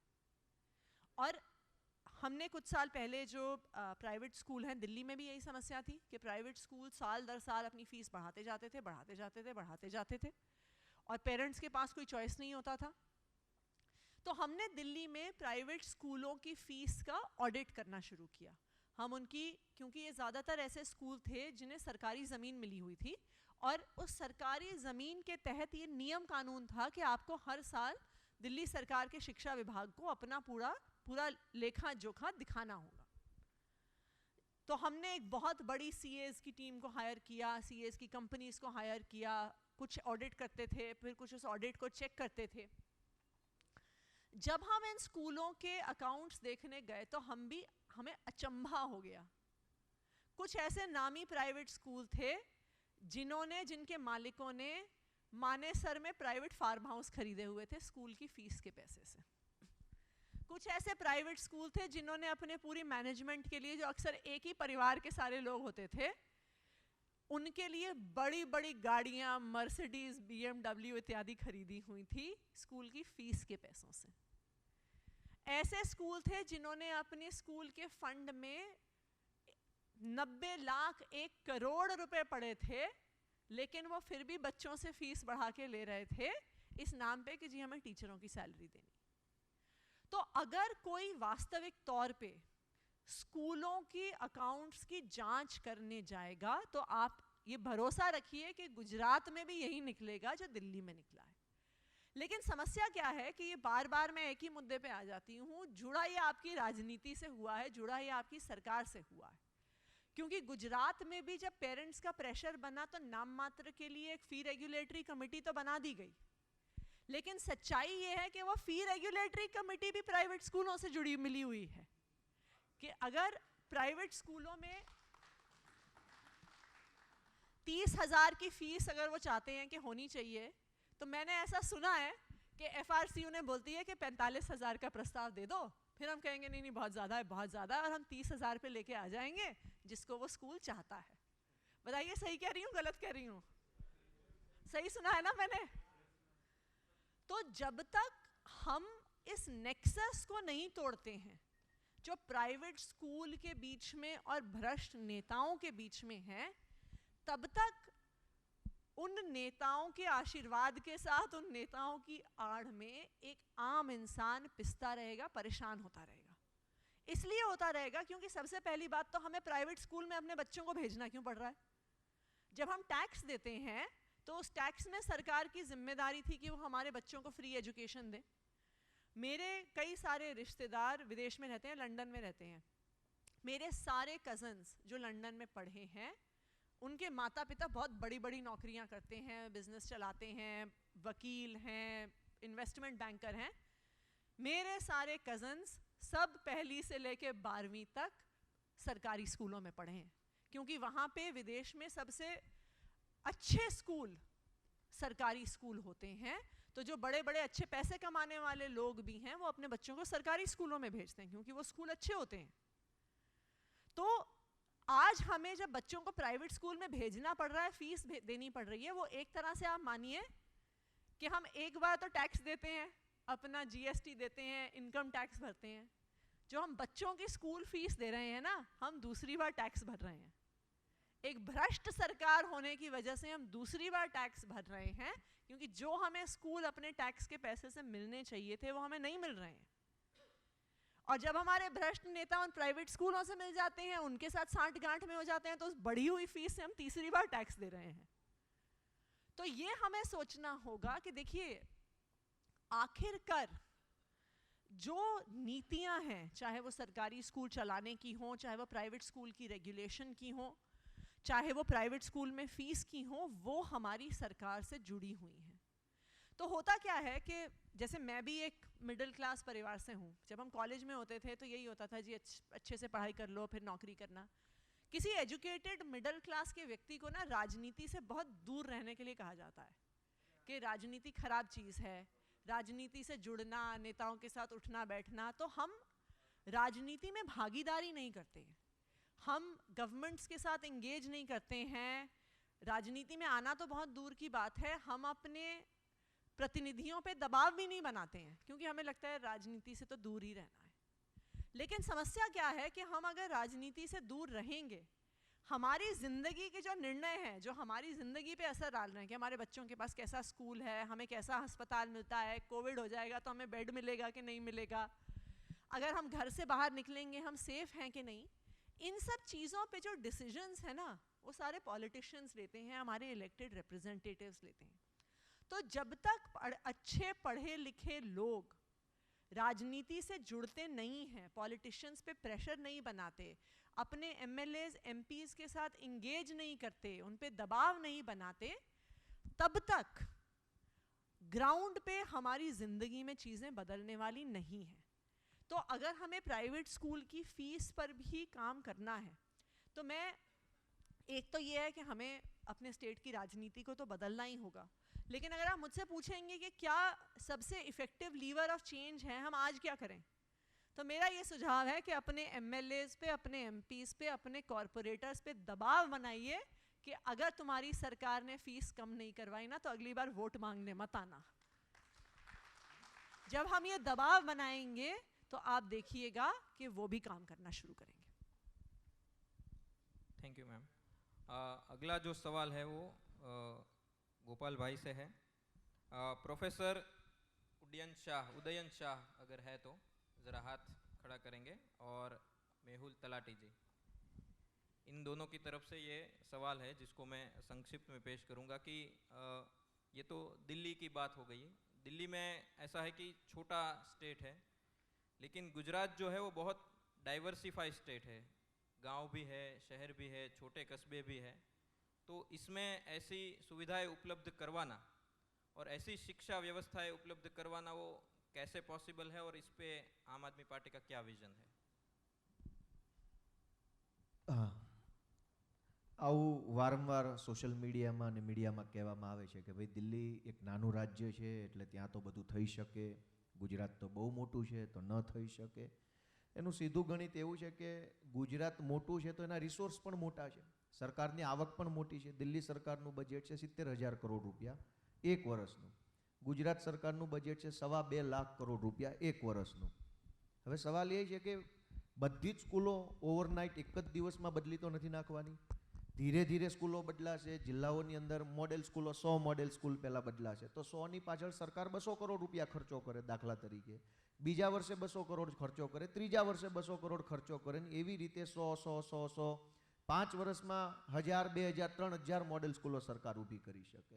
એટલે એવી કોઈ આમ અઘરી વસ્તુ નથી. જો ઈરાદો હોય, દાનત હોય તો ન થઈ શકે એવી કોઈ અઘરી વસ્તુ નથી. બીજું સૌથી મહત્વનું છે કે સરકાર પાસે જમીન છે.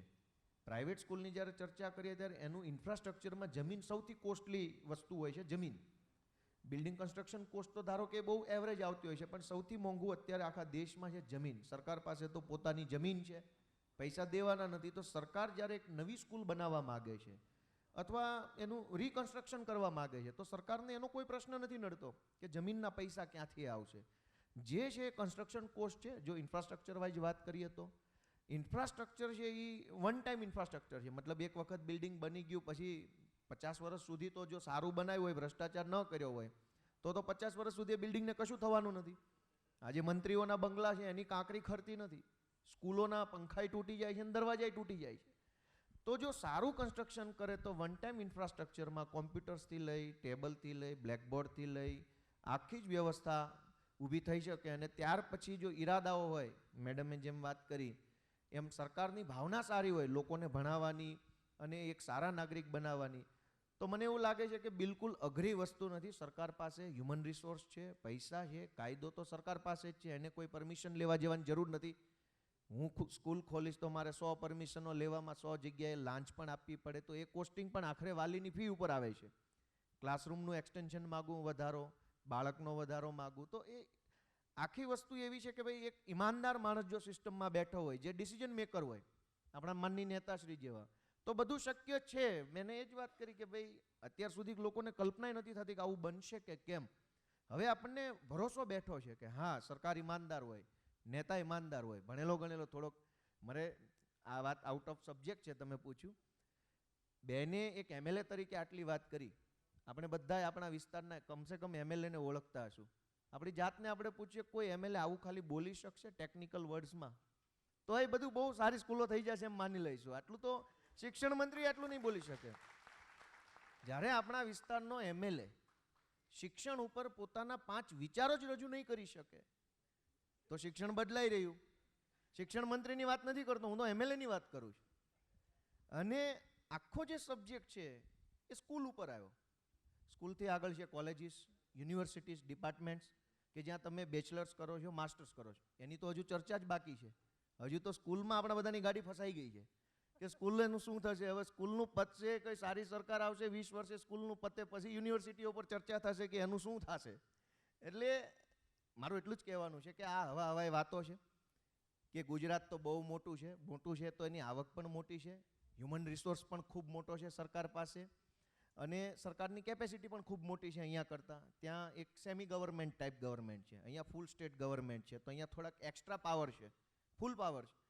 સરકારમાં સારો માણસ હશે તો એક સપનાની જેમ વાસ્તવિકતાની અંદર પણ આ બધું થઈ શકે એમ છે. અને આમ આદમી પાર્ટીનું પણ એ જ વિઝન છે કે એક વખત લોકો પાર્ટી ઉપર ભરોસો મૂકી અને એક વખત ચાન્સ આપશે તો જોઈ લેશે. ચૂંટણીઓ એવું નથી કે એક વખત આવશે પછી બિલકુલ બંધ થઈ જવાની છે. બીજી ચૂંટણીમાં મત નહીં આપે, જેમ માનની નેતાશ્રી કહે છે કે ભાઈ કામ ન કર્યું હોય તો મત ના આપશો. એટલે આમ આદમી પાર્ટી એવું માને છે કે ગુજરાતમાં ખૂબ પોટેન્શિયલ છે, સારા લોકો જો ઇલેક્ટ થાય છે, ચૂંટાય છે, તો થઈ શકે તેમ છે. Thank you. આભાર ગોપાલભાઈ. इसमें इसमें एक चीज़ मैं जोड़ना चाहूँगी कि अगर आप गुजरात को देखिए तो गुजरात अपना सिर्फ 14% बजट एजुकेशन पे लगाता है, जो पूरी नेशनल एवरेज से भी कम है. नेशनल एवरेज भी 15.5% है जो हर स्टेट अपना बजट एजुकेशन में लगाते हैं. तो अगर गुजरात की सरकार भी दिल्ली की तर्ज पर 25% बजट अपना एजुकेशन पे लगाए तो डेफिनेटली उससे सुधार आएगा. तो अगर आप बजट भी देखिए गुजरात का बजट दिल्ली से बहुत ज़्यादा है. दिल्ली से 4 या 5 गुना गुजरात के स्टेट का बजट है, क्योंकि एक बहुत बड़ी स्टेट है. उसका अगर 25% गुजरात की सरकार स्कूलों पे लगाए, यूनिवर्सिटीज़ पे लगाए, कॉलेज पे लगाए, तो मैं आपको यहाँ पे पत्थर पे लिख के दे सकती हूँ कि डेफिनेटली स्कूलों में सुधार आएगा, कॉलेज में सुधार आएगा. लेकिन सवाल ये है कि क्या हमारी सरकारें वो बजट लगा रही हैं, या कहाँ जा रहा है हमारी सरकार का पैसा? हमारे स्कूलों में जा रहा है कि हमारी नेताओं की जेब में जा रहा है? That is the question. ખૂબ ખૂબ એક વસ્તુ મારે ઉમેરવી છે કે ભાઈ દિલ્હી નાનું રાજ્ય છે તો થઈ શકે છે, ગુજરાત મોટું છે ના થઈ શકે. આપણે બધા ગુજરાતમાં એવા કેટલાય ધારાસભ્યોને, પૂર્વ ધારાસભ્યોને, સાંસદ સભ્યો, પૂર્વ સાંસદ સભ્યોને ઓળખીએ છીએ જેમની પોતાની માલિકીની સ્કૂલ છે. આપણને બધાને ખ્યાલ છે, કોઈને ઓળખીએ. એમની માલિકીની સ્કૂલ આટલી સારી હોય તો એ જ્યારે મંત્રી હોય ત્યારે સરકારી સ્કૂલ સારી કેમ ન બનાવી શકે? આ તો નિયતનો પ્રશ્ન થઈ ગયો. એમપી પોતે જો સ્કૂલ બનાવે તો બહુ ફર્સ્ટ ક્લાસ સ્કૂલો બને. એ જ એમપી સરકારમાં હોય ત્યારે સરકારી સ્કૂલ સારી કેમ ન બને? તો સવાલ છે પૈસાનો, રિસોર્સનો છે જ નહીં. નિયતનો પ્રશ્ન છે કે હું મારી પોતાની બનાવું તો 5 સ્ટાર સ્કૂલ, કોલેજ બનાવું. આજે કેટલાય ધારાસભ્યો, સાંસદ સભ્યોની કોલેજો છે, આપણને બધાને ખબર છે. પબ્લિકલી નામ બોલવું યોગ્ય નથી, પણ ખ્યાલ બધાને છે કોની કોલેજ ક્યાં આવી છે, કોની યુનિવર્સિટીઓ ક્યાં છે. એની માલિકીની સારી, સરકારની ખરાબ. એ જ માણસ સરકારમાં પણ છે અને એ જ માણસ ઓનર પણ છે. તો સવાલ નિયતનો છે. સ્ટેટ મોટું હોય એનાથી કંઈ બહુ મોટી વસ્તુ મેટર નથી કરતી. હવે ઈશુભાઈને છે હવે પછીનો સવાલ. આપે મહામંથનના માધ્યમથી આ મુદ્દો ઘણી વખત ઉપાડેલો પણ છે, પણ હવે જ્યારે આપ એક રાજકીય પાર્ટીમાં છો અને આવનારા સમયમાં એડમિનિસ્ટ્રેશનની જવાબદારી પણ આવશે, તો અત્યારે હમણાં આપણે અહીંયા હેમંત શાહ સાહેબ છે, એમણે ઘણું બધું શિક્ષણના વિશે રિસર્ચ કરેલું છે. 18,000થી વધારે શિક્ષકોની અછત છે અત્યારે ગુજરાતની અલગ અલગ સરકારી શાળાઓમાં. 4,000-5,000 શાળાઓ એવી છે જેમાં ફક્ત 1 શિક્ષક છે, બીજી 4-5,000 છે એમાં 2 શિક્ષકો છે, ત્રીજી 4-5,000 શાળાઓ છે એમાં ફક્ત 3 શિક્ષકો છે. એક ઓરડાની પણ આપણે શાળાઓ છે. અને સાહેબે જે પ્રમાણે રિસર્ચ કરેલું છે એ પ્રમાણે ગણીએ તો સાહેબ 90,000થી વધુ શિક્ષકોની આઈ થિંક અછત છે. તો આના આ બજેટમાં, અને સરકાર એવું કહે છે કે એમની પાસે પૈસા નથી એટલે આ કામ નથી થઈ શકતું. વિદ્યા સહાયકોની ભરતી 4 વર્ષથી નથી આવી. ટેટ પાસ કરીને લગભગ 50,000 ઉમેદવારો છે એ રાહ જોઈ રહ્યા છે. તો આવનારા સમયમાં આમ આદમી પાર્ટીનું શું વિઝન છે આ મુદ્દે? બિલકુલ, બહુ જ સારો. સાહેબને તો બહુ આર્ટિકલ્સ મેં વાંચ્યા પણ છે ને, ખૂબ અમે અંગત મિત્રો છીએ, એમને બહુ બધાને ખૂબ ચર્ચા પણ આ મામલે કરેલી છે. ગોપાલભાઈ હમણાં વાત કરી કે નિયતની વાત છે. નિયત સાફ હોવી જોઈએ. 31,000 કરોડ, હું ભૂલતો ન હોતો, गुजरात का बजट है 31,000 करोड़, यानी कि दिल्ली नो हाफ बजट टोटल नो एटलू तो एज्युकेशन पाछळ ए लोको फाळवे छे. पण मोटा भागनुं सर्व शिक्षा अभियान में करप्शन में जाए छे. जेम गोपालभाई कह्युं कि मंत्रीनी जे बंगलो छे ए केम नथी पड़तो? तमे जुओ, नवो मंत्री आव्यो एटले बधाना माटे इनोवा कार आवी. रूपियानी कमी होय तो इनोवा क्यांथी आवे? बहु नेचरल छे. આજે હું એમ કહું છું કે ગામ આખામાંથી આપણે ઉઘરાવીએ કે રૂપિયો આપજો, આપણે ગામ ચલાવવા માટે કંઈ આપણી પાસે છે નહીં, અને ગામ આખું એમને ઉઘરાવી પસીનાથી કમાણી કરીને ગામ આખી એને રૂપિયા આપે કે 2 લાખ રૂપિયો તને ચલો વાપરજે સારી રીતે, એ 2 લાખ રૂપિયાને પોતે બંગલો બનાવી લે તો પછી રૂપિયા ક્યાંથી આવે?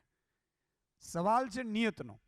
આ જ બજેટમાં સારામાં સારી સ્કૂલો થઈ શકે. હું એમ કહું છું કે આજે અમદાવાદનો બાળક, મારા પોતાના સંતાનો છે, મારે સરકારી સ્કૂલમાં મોકલવા, ચાલો ક્યાં સરકારી સ્કૂલ સારી અંગ્રેજી મીડિયમની દેખાડો મને. અમદાવાદમાં સારી સ્કૂલ ક્યાં છે? ઇંગ્લિશ મીડિયમની છે કોઈને? નથી. શું કામ નથી? જો એ ચાલુ કરે તો નેતાઓની સ્કૂલો છે એ બંધ થઈ જાય. આજે મેં પોતે કોરોના કાળમાં, તમે વિચાર કરો સરકારની નિયત કેટલી નકામી છે. કોરોના કાળમાં મેં એવું કહ્યું કે 25 ફી ઘટવી જોઈએ, 50% ઘટવી જોઈએ, 50% ઘટવી જોઈએ. મેં પોતે આંદોલનની જેમ આખું માહોલ ઉપાડ્યો હતો. સરકારે કશું ન કર્યું એટલે છેલ્લે મારે સંચાલકોને હાથ જોડીને વિનંતી કરવી પડી. मेरी कहने पे 120 करोड़ रुपया ऑन पेपर है मेरे पास. संचालकों ने मेरे कहने पे माफी दी थी. 120 करोड़. मैं तब जर्नलिस्ट था, मैंने उनको हाथ जोड़ी थी. पटेल साहब ने खबर है बराबर. 120 करोड़ रुपया माफी मैं पद जाते करावડાવી. સરકારે કીધું નહીં થાય. પછી એક સ્થિતિ આવી કે મેં સતત પ્રોગ્રામો કીધા કે આ ફી કેમ માફી ન થાય. આજે હું એમ કહું છું કે જે સ્કૂલમાં પંખો નથી ચાલતો, લાઇટ નથી ચાલતી, બધું બંધ છે, તો સ્કૂલ ફી માફી કેમ ન થાય કોરોનામાં? પછી 25% ફી માંડ કરીને માફી કરી. સવાલ એ છે કે એનો પણ નોટિફિકેશન ના આવ્યું, હજી પણ વાલીઓ અટવાયા છે. સવાલ નિયતનો છે. આજે હું કહું છું અમદાવાદમાં સારામાં સારી દર 3 કિલોમીટરે અંગ્રેજી મીડિયમની શાળા હોય, જમીન તો છે આપણી પાસે પૂરતી, દર 3-4 કિલોમીટર 100 સ્કૂલો શરૂ કરવામાં આવે. હું એમ કહું છું બધી દુકાનો હું બંધ કરાવડાવી દઉં એક જ વર્ષની અંદર. છે તાકાત આપણામાં. પણ સવાલ એ છે કે એજ્યુકેશન માટે નિયત તો સાફ હોવી જોઈએ. એજ્યુકેશન માટે ક્યાં બજેટ વપરાય છે? આજે હેમંતભાઈને ખબર છે બજેટ ક્યાં વપરાય છે. 31-32 હજાર કરોડ રૂપિયાનો બજેટ છે. અચ્છા, ભરતી કોઈ નથી કરતા એવું કે છે રૂપિયા નથી. 40% એવા છે જે ગ્રાન્ટો વપરાણી નથી, પાછી લેપ્સ થઈને પાછી ગઈ છે. તમારામાં વિઝન ક્યાં છે? ગ્રાન્ટ ક્યાં વાપરવાય છે? અને હું એમ કહું છું કે ચાલો હમણે જે વાત કરી, હમણાં ગોપાલભાઈ કે આતિશસિંહજીએ જે વાત કરી ટેકનિકલ શબ્દોમાં, હું તમામને મંત્રી મુખ્યમંત્રીને ચેલેન્જ આપું છું કે આવે મારી સાથે ડિબેટમાં. હું પુરાવા લઈ લઉં, એ પુરાવા લઈ લે. જો એ પુરાવા ન થઈ શકે તો હું આખી જિંદગી રાજનીતિ છોડી દઈશ. બોલો. સવાલ એ છે કે તમારામાં નિયત નથી, તમારામાં વિઝન નથી, તમારે કંઈ કરવું નથી. અને એને વસ્તુ જ્યારે ચૂંટણી આવશે ત્યારે લોલીપોપ આપીને પાછા વયા જશે. અત્યારે ભરતી કરી LRDની, બિન સચિવાલયની ભરતીમાં છોકરાઓની ઉંમર પૂરી થઈ ગઈ. આજે હું બહુ પર્સનલી એક વર્ડ્સ વાપરીશ, માફ કરજો. શહેરોમાં અને ગામડાઓમાં મુન્નાઓને સગાઈ નથી થતી ને એની જવાબદાર સરકાર છે, મુન્નો કે એની મમ્મી પપ્પા નથી. મુન્નો બિચારો રૂપાળો છે, સારો છે, પણ એને ભણતર કરી પણ છોકરી નથી મળતી. શું કામ? તો કે નોકરી નથી મળતી, નોકરી ભરતી આવતી નથી. ખાનગીમાં તો સગાવાલા જ ગોઠવાય છે.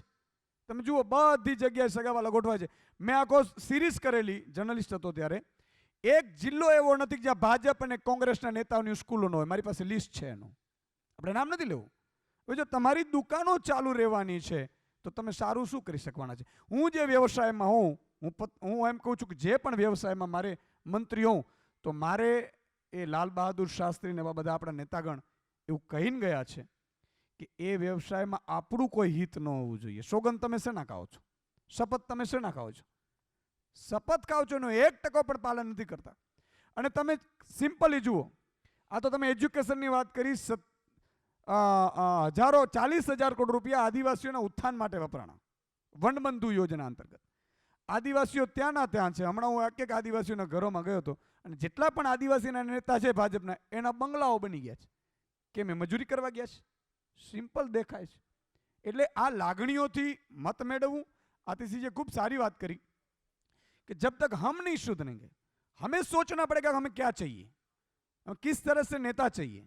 हमें सोचना पड़ेगा अपने बच्चे का भविष्य क्या है. હું એમ કહું છું કે લંડન ને યુકેમાં અને અમેરિકામાં બાળકો અત્યારે ટોપ મોસ્ટ કંપનીઓ છે, એમાં છે કોના? આજે ટ્વિટર ઉપર પણ આપણા આવ્યા, હમણાં ભારતીય આવ્યા કે ન આવ્યા? આપણામાં ટેલેન્ટ તો છે, આપણે સંઘરી નથી શકતા, આપણે એને રાખી નથી શકતા. આજે દરેક યુવાન છે. અમેરિકામાં તમે અમેરિકા કે કેનેડાની ફાઇલો કાઢો, મોટાભાગના આપણે યુવાનો છે જે અમેરિકા કેનેડા ભાગી જવા માંગે છે, ઓસ્ટ્રેલિયા ભાગી જવા માંગે છે. ભારત રહેવા તૈયાર નથી, અમદાવાદ તૈયાર રહેવા નથી. શું કામ?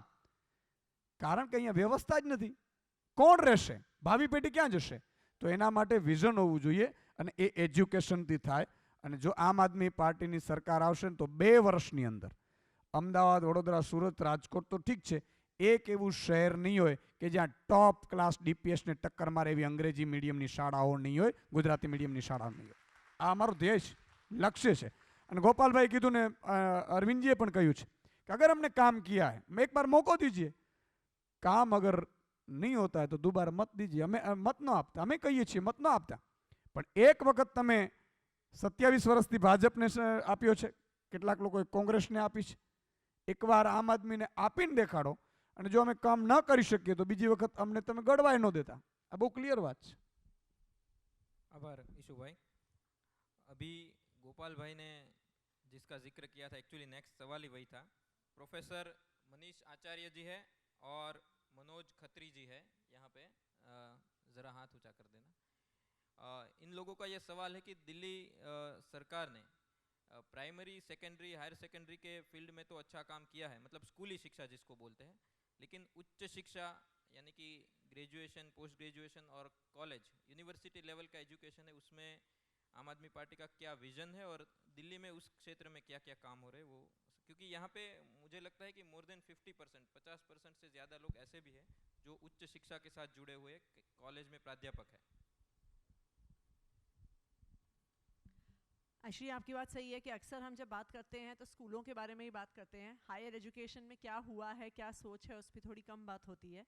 और जैसे गोपाल भाई ने भी कहा कि इतना उलझा के हमें स्कूलों में ही रखा हुआ है कि हम वहाँ की बात तक कई बार पहुँच नहीं पाते, कि हमें लगता है कि भाई अगर बच्चे को पढ़ना ही नहीं आ रहा है तो हम हायर एजुकेशन के बारे में क्या सोचेंगे. तो एक तो सबसे पहले दिल्ली में हमने एक्सपेंशन ऑफ हायर एजुकेशन कैसे हो सकती है, तो जो भी हमारे एग्जिस्टिंग स्कूल्स, जो एग्जिस्टिंग हमारे कॉलेजेस, यूनिवर्सिटीज़, जिसमें दिल्ली टेक्नोलॉजिकल यूनिवर्सिटी, NSUT जैसी हमारी यूनिवर्सिटीज़ हैं, उनका एक बहुत बड़े स्केल पे हमने एक्सपेंशन किया है.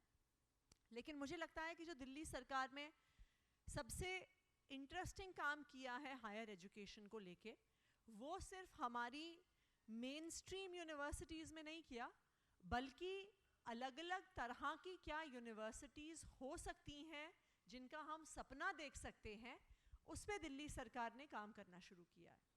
सबसे पहले हमने दिल्ली सरकार में एक Delhi pharmaceutical research institute university खोली है, जो सिर्फ मेडिसिन में जो हम डॉक्टर्स बना रहे हैं उस पे नहीं, पर उसके जो सारी एलाइड मेडिकल रिसर्च होती है उस पे फोकस करती हुई हमने, मुझे लगता है, देश की एक पहली यूनिवर्सिटी को खड़ा किया है.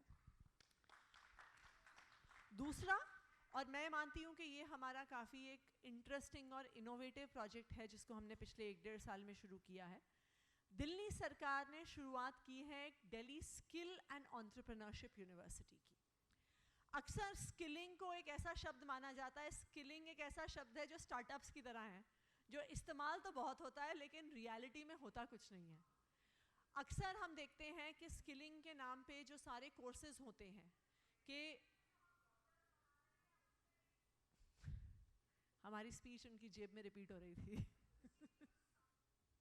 तो स्किलिंग के नाम पे अगर आप देखिए, देश भर में अलग अलग कोर्सेज के नाम पे टारगेट्स होते हैं कि हमें इतने बच्चों को स्किल करना है, इतने बच्चों को स्किल करना है, इतने बच्चों को स्किल करना है, और हम स्किलिंग करते भी हैं.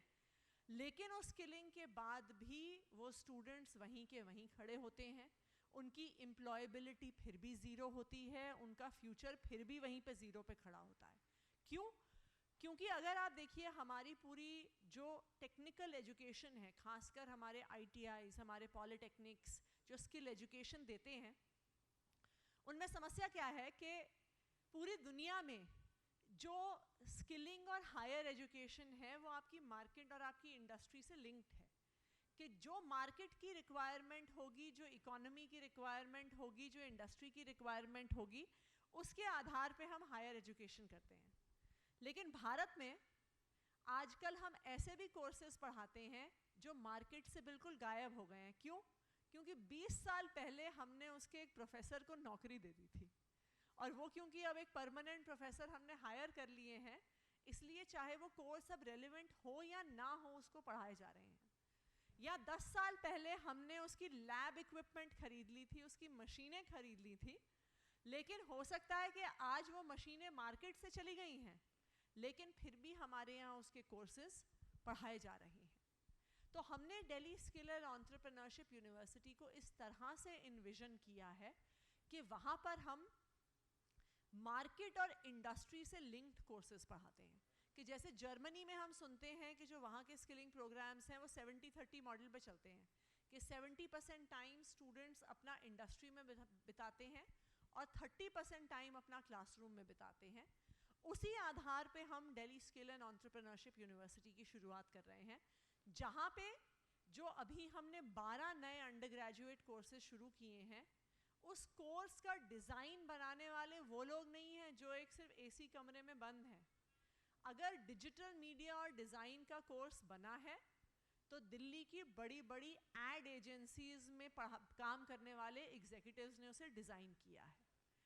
अगर हमने अपने यहाँ पे बैचलर्स ऑफ मैनेजमेंट स्टडीज़ का ई कॉमर्स में कोर्स डिज़ाइन किया है, तो सबसे बड़ी जो लॉजिस्टिक्स और ई कॉमर्स की कंपनीज़ हैं, उनके सीनियर लोगों ने वो कोर्सेज डिज़ाइन किए हैं।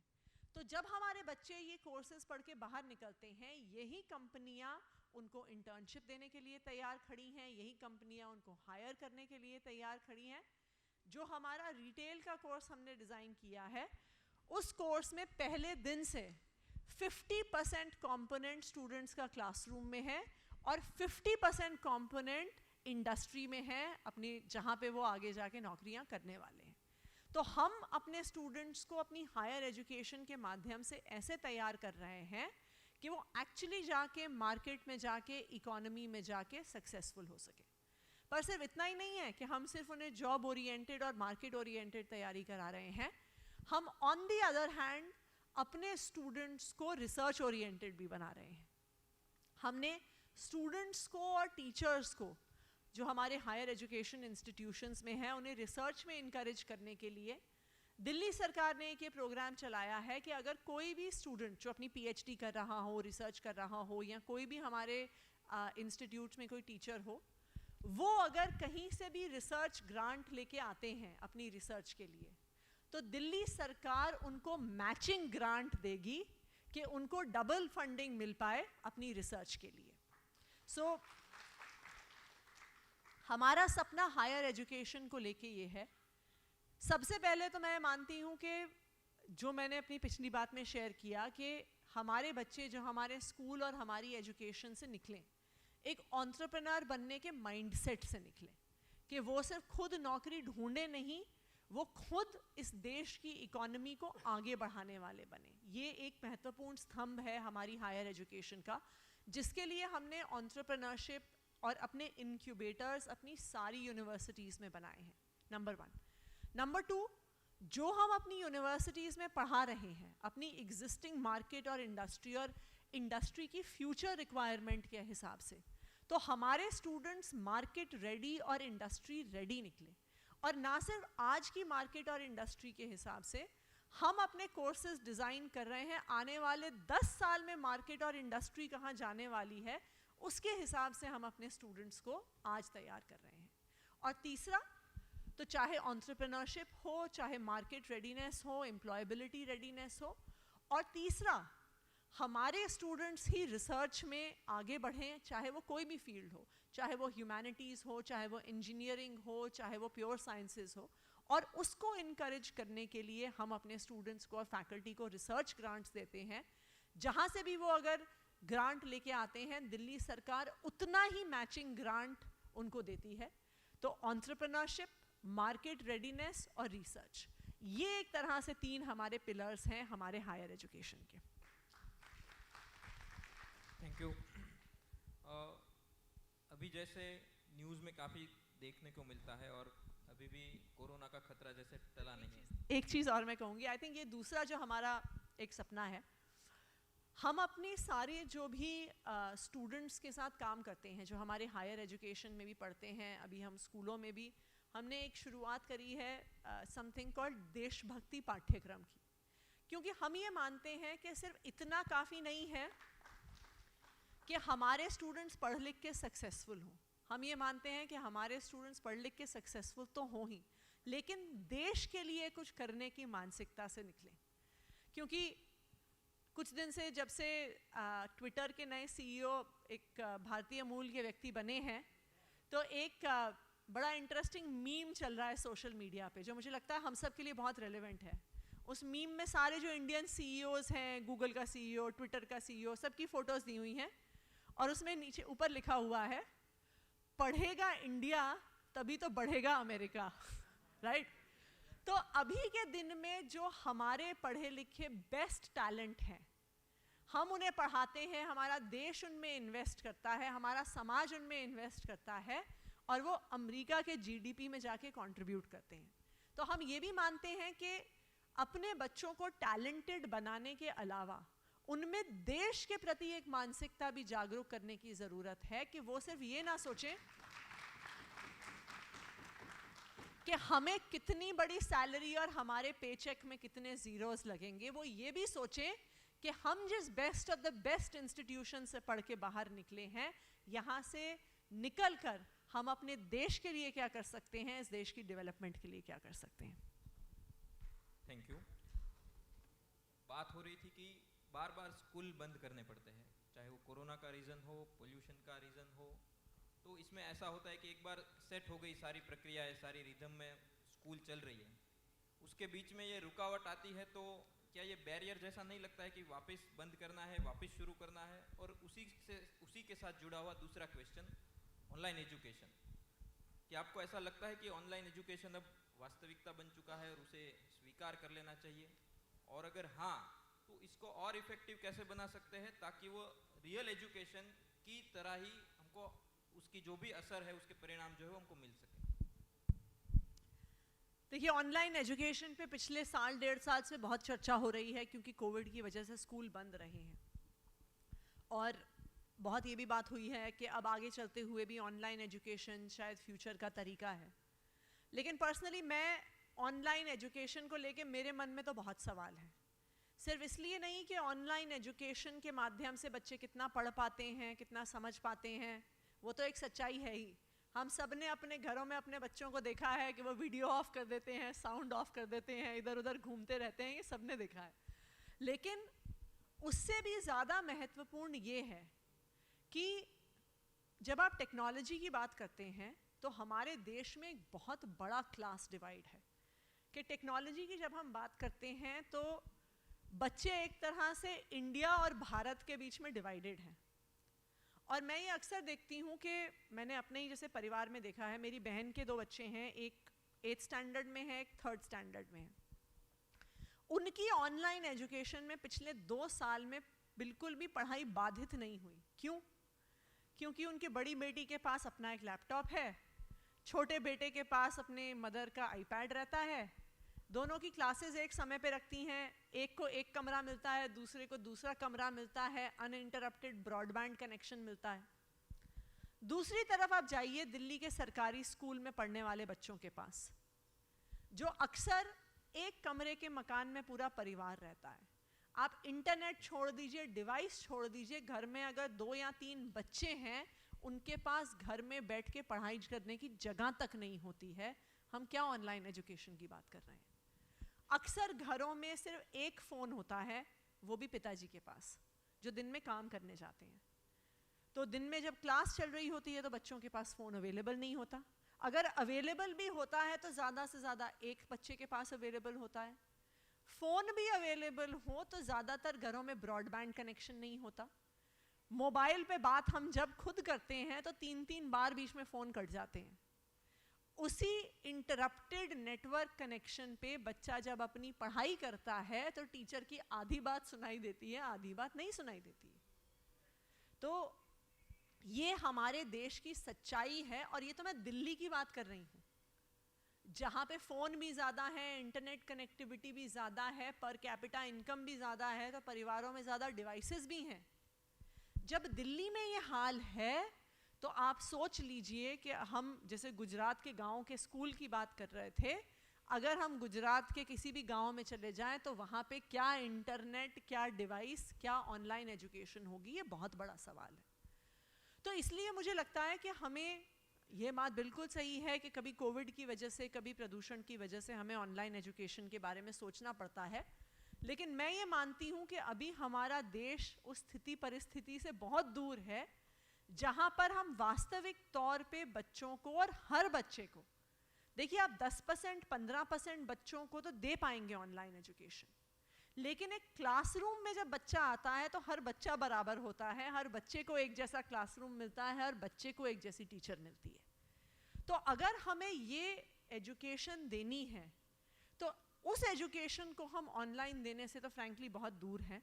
और इसलिए भी मुझे लगता है कि हमें सरकारें भी, कई बारी न्यायालय भी बहुत जल्दी में होता है स्कूल बंद करने के लिए कि भाई ये हो गया स्कूल बंद कर दो, ये हो गया स्कूल बंद कर दो, लेकिन हमें स्कूल बंद करने की जो कॉस्ट है, उन बच्चों की ज़िंदगी पर जो कॉस्ट है जिनको शिक्षा नहीं मिल रही है, जिनके फ्यूचर पर भी ये कॉस्ट आएगी क्योंकि बोर्ड एग्ज़ाम में अब उनके कितने अच्छे मार्क्स आएंगे, उसके बेसिस पे कितनी अच्छी वो जॉब्स कर पाएंगे, इस कॉस्ट के बारे में भी हमें ज़रूर सोचना होगा क्योंकि ये एक बहुत रियल इम्पैक्ट है जो स्कूल बंद करने से बच्चों की ज़िंदगी में होता है। आजकल हम देखते हैं कि स्कूली बच्चों के और कॉलेज में जो स्टूडेंट्स हैं उनके सुसाइड के रेट्स बहुत बढ़ रहे हैं। कहीं ना कहीं इनकी वजह की उनके पीछे की वजह यह रहती है कि उनके स्कूल टाइम में, जैसे कि हैप्पीनेस करिकुलम की बात हो गई, कला, साहित्य, स्पोर्ट्स, इनकी वैल्यू नहीं है या उनका इम्पोर्टेंस नहीं है। गुजरात की हम बात करें तो मेन सब्जेक्ट के टीचर्स ही नहीं है गवर्नमेंट स्कूल्स में, तो संगीत के या कला के या साहित्य के या फिर स्पोर्ट्स के टीचर्स की तो कुछ बात ही नहीं कर सकते। तो दिल्ली सरकार ये जो एक्स्ट्रा जो भी प्रवृत्तियां हैं, मतलब कला हो गया, साहित्य, संगीत है, व्यायाम है, इसको लेकर भौतिक सुविधाएं क्या क्या सरकार ने की है और उसको और अच्छे तरीके से डेवलप करने के लिए सरकार ने क्या किया है, अगर उसके ऊपर आप थोड़ा ध्यान दें। देखिए, एक तो हम ये मानते हैं कि चाहे म्यूज़िक हो, चाहे आर्ट हो, चाहे डांस हो, चाहे स्पोर्ट्स हो, एक तो इसको एक्स्ट्रा नहीं कहना चाहिए, ये हमारी शिक्षा का मेन स्ट्रीम हिस्सा है। इसलिए भी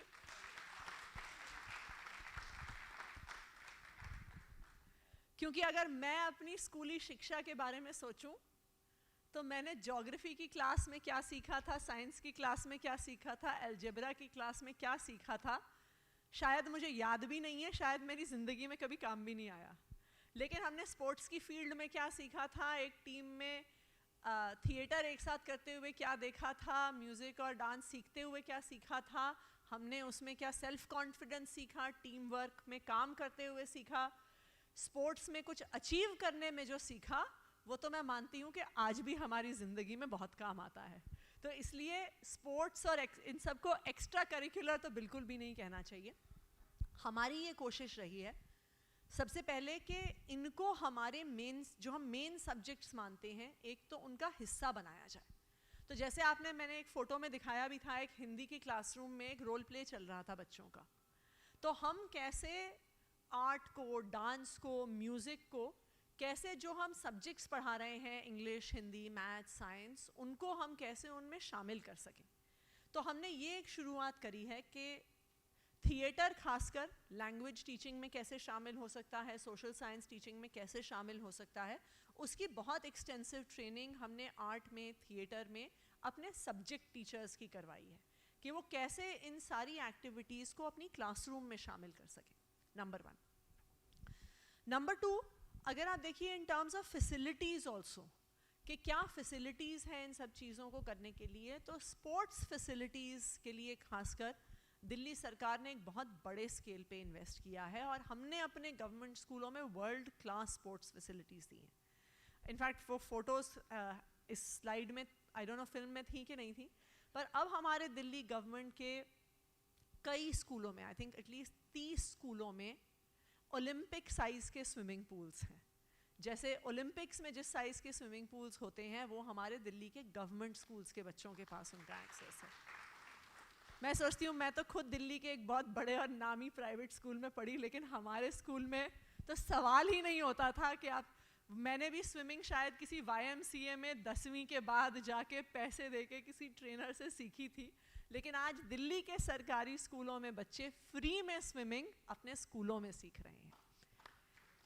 दूसरा एक उदाहरण देती हूँ कि कई तरह की चीज़ें हैं, जैसे सिंथेटिक ट्रैक्स हो गए, एस्ट्रोटर्फ्स हो गई, जो जब हम स्पोर्ट्स फैसिलिटीज़ बना भी रहे हैं तो हम ये सोच के नहीं बना रहे कि बच्चों के लिए बन रही हैं तो एवरेज स्पोर्ट्स फैसिलिटीज़ बना दीजिए, जो इंटरनेशनल स्टैंडर्ड्स की हैं। जैसे आजकल इंटरनेशनली सारे एथलेटिक्स सिंथेटिक ट्रैक पे होते हैं, अब ग्रास पे नहीं होते हैं।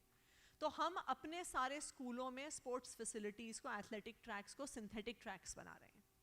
हमने हॉकी के 2015-16 में ही जब पहली हमने एक हॉकी का ग्राउंड बनाया था, तो उस पे हमने एक हॉकी के ग्राउंड पे 1 करोड़ रुपया खर्च किया था, लेकिन हमने उसे एक इंटरनेशनल लेवल का एस्ट्रोटर्फ बनाया था। और अब ऐसे कई एस्ट्रोटर्फ ग्राउंड्स दिल्ली के गवर्नमेंट स्कूल्स में बने हैं।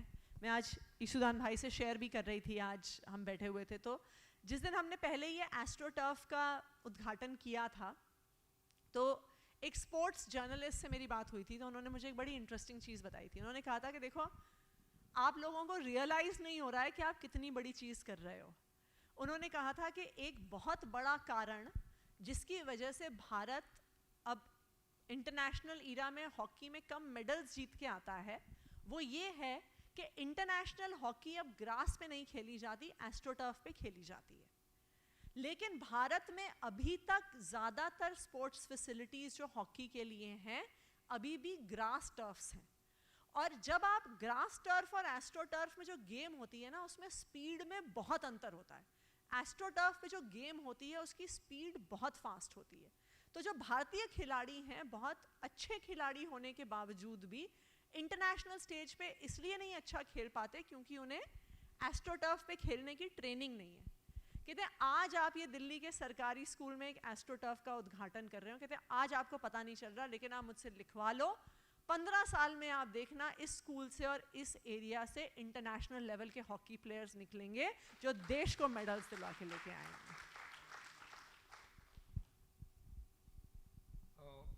बहुत सारे लोगों ने बहुत सारे सवाल भेजे हैं, लेकिन समय की कमी के कारण हम क्षमा चाहते हैं कि आप सबके सवाल ना लिए गए हो। एक आखिरी सवाल जो यहाँ पे बैठे हर इंसान को कनेक्ट करता है, सबको। दिल्ली सरकार के बहुत ही 2 इंटरेस्टिंग प्रोग्राम है, एक तो मेंटरशिप प्रोग्राम और दूसरा है देश के मेंटर और दूसरा है यूथ फॉर एजुकेशन। तो इन दोनों प्रोग्राम्स के बारे में थोड़ा बताइए, और इन सब में अगर यहाँ से जुड़ा हुआ, यहाँ पे बैठा हुआ हर आदमी अगर उस प्रोग्राम में अपना कंट्रीब्यूट करना चाहता है तो वो कैसे कर सकता है, उस पर थोड़ा प्रकाश। एक तो सबसे पहले राकेश जी की रिसर्च की मैं दाद देना चाहूँगी कि दिल्ली के सरकारी स्कूलों में क्या क्या चल रहा है, A to Z इन्हें सब पता है। देखिए, हमने एक्चुअली यूथ फॉर एजुकेशन और देश के मेंटर एक ही प्रोग्राम है, उसके 2 नाम हैं। ये कार्यक्रम हमने इसलिए चलाया था क्योंकि 5-6 साल में जब हमारे स्कूलों में बदलाव आना शुरू हुआ, तो हमने एक चीज़ देखी कि जो हमारे गवर्नमेंट स्कूल के स्टूडेंट्स हैं, वो मार्क्स हमारे प्राइवेट स्कूल्स के स्टूडेंट्स के जितने अच्छे लेके आते हैं, उनके जितने इंटेलिजेंट हैं, अब उन्हें अच्छी फैसिलिटीज़ भी मिल रही हैं। लेकिन होता क्या है कि जब हम जैसे students 9th 10th 11th 12th में आते हैं, तो वो आगे फ्यूचर के बारे में सोचना शुरू करते हैं कि क्या कोर्स करें, क्या पढ़ाई करें, कहाँ पे अच्छे ऑप्शंस हैं। तो अक्सर होता ही है कि कौन गाइड करता है। हम भी अपने बारे में सोचें तो कई बार कोई आस पड़ोस में होते हैं, कोई हमारे पड़ोसी जिनके बच्चे अच्छे पढ़े होते हैं, तो मम्मी पापा कहते हैं कि उनसे भैया से बात कर लो। या हमारे कोई कज़न्स होते हैं जिसने IIT JEE का एग्ज़ाम क्लियर किया होता है, तो हम उनसे बात कर लेते हैं। तो हमारे ही सर्कल में अक्सर कई सारे ऐसे लोग होते हैं जो हमें गाइड करते हैं अपने लाइफ चॉइसेस के बारे में। लेकिन जो बच्चा सरकारी स्कूल में पढ़ रहा है, 50% से ज़्यादा ऐसे बच्चे हमारे गवर्नमेंट स्कूल्स में हैं जो फर्स्ट जनरेशन लर्नर्स हैं, जो अपने परिवार में पहले बार कोई पीढ़ी है जो स्कूल के अंदर पहुंची है। 2 साल पहले जब 12वीं का रिज़ल्ट आया था, तो मैं अपनी कॉन्स्टिट्यूएंसी में कालका जी में जो हमारे स्कूल्स के टॉपर्स हैं उनसे मिलने गई थी, उनके घर में कॉन्ग्रेचुलेट करने के लिए। और 5 में से 4 बच्चे ऐसे थे जिनसे मैं मिली जो अपने परिवार में 12वीं पास होने पे अपने परिवार में सबसे ज़्यादा पढ़े लिखे मेंबर थे। तो जो बच्चा 12वीं में पहुंच रहा है लेकिन उसे गाइडेंस की ज़रूरत है, लेकिन वो अपने परिवार में सबसे ज़्यादा पढ़ा लिखा है, देखिए उस परिवार की मेहनत है जो उस बच्चे को वहाँ तक लेके आई है, लेकिन वो माता पिता, उसके भाई बहन उसको गाइड करने की सिचुएशन में नहीं है। तो हमने फिर सोचा कि हम क्यों ना दिल्ली भर के और देश भर के यूथ को इसमें शामिल करें और उनको हमारे दिल्ली के सरकारी स्कूल के स्टूडेंट्स को गाइड करने में शामिल करें, जिसके लिए हमने ये शुरू किया प्रोग्राम देश के मेंटर्स। और मुझे खुशी है इस बात की कि ना सिर्फ दिल्ली बल्कि देश भर से हज़ारों ऐसे युवाओं ने इस प्रोग्राम के लिए वॉलंटियर किया और आज हज़ारों, आई थिंक ऑलमोस्ट 50-60 हज़ार ऐसे यूथ हैं जो देश भर से इस प्रोग्राम से जुड़े हुए हैं, जो फ़ोन के माध्यम से हमारे दिल्ली गवर्नमेंट स्कूल के स्टूडेंट्स को गाइड करते हैं। अगर आप भी इस प्रोग्राम से जुड़ना चाहें या कोई यूथ को जानते हो जो जुड़ना चाहें, तो हमारी एक वेबसाइट है देश के मेंटर्स की, आप उस पर जाइए, ट्विटर पे भी है, फेसबुक पे भी है, आप वहाँ पे रजिस्टर कर सकते हैं और एक ऐप के माध्यम से हम आपको अपने गवर्नमेंट स्कूल्स के स्टूडेंट से कनेक्ट कर देते हैं। Thank you very much ma'am.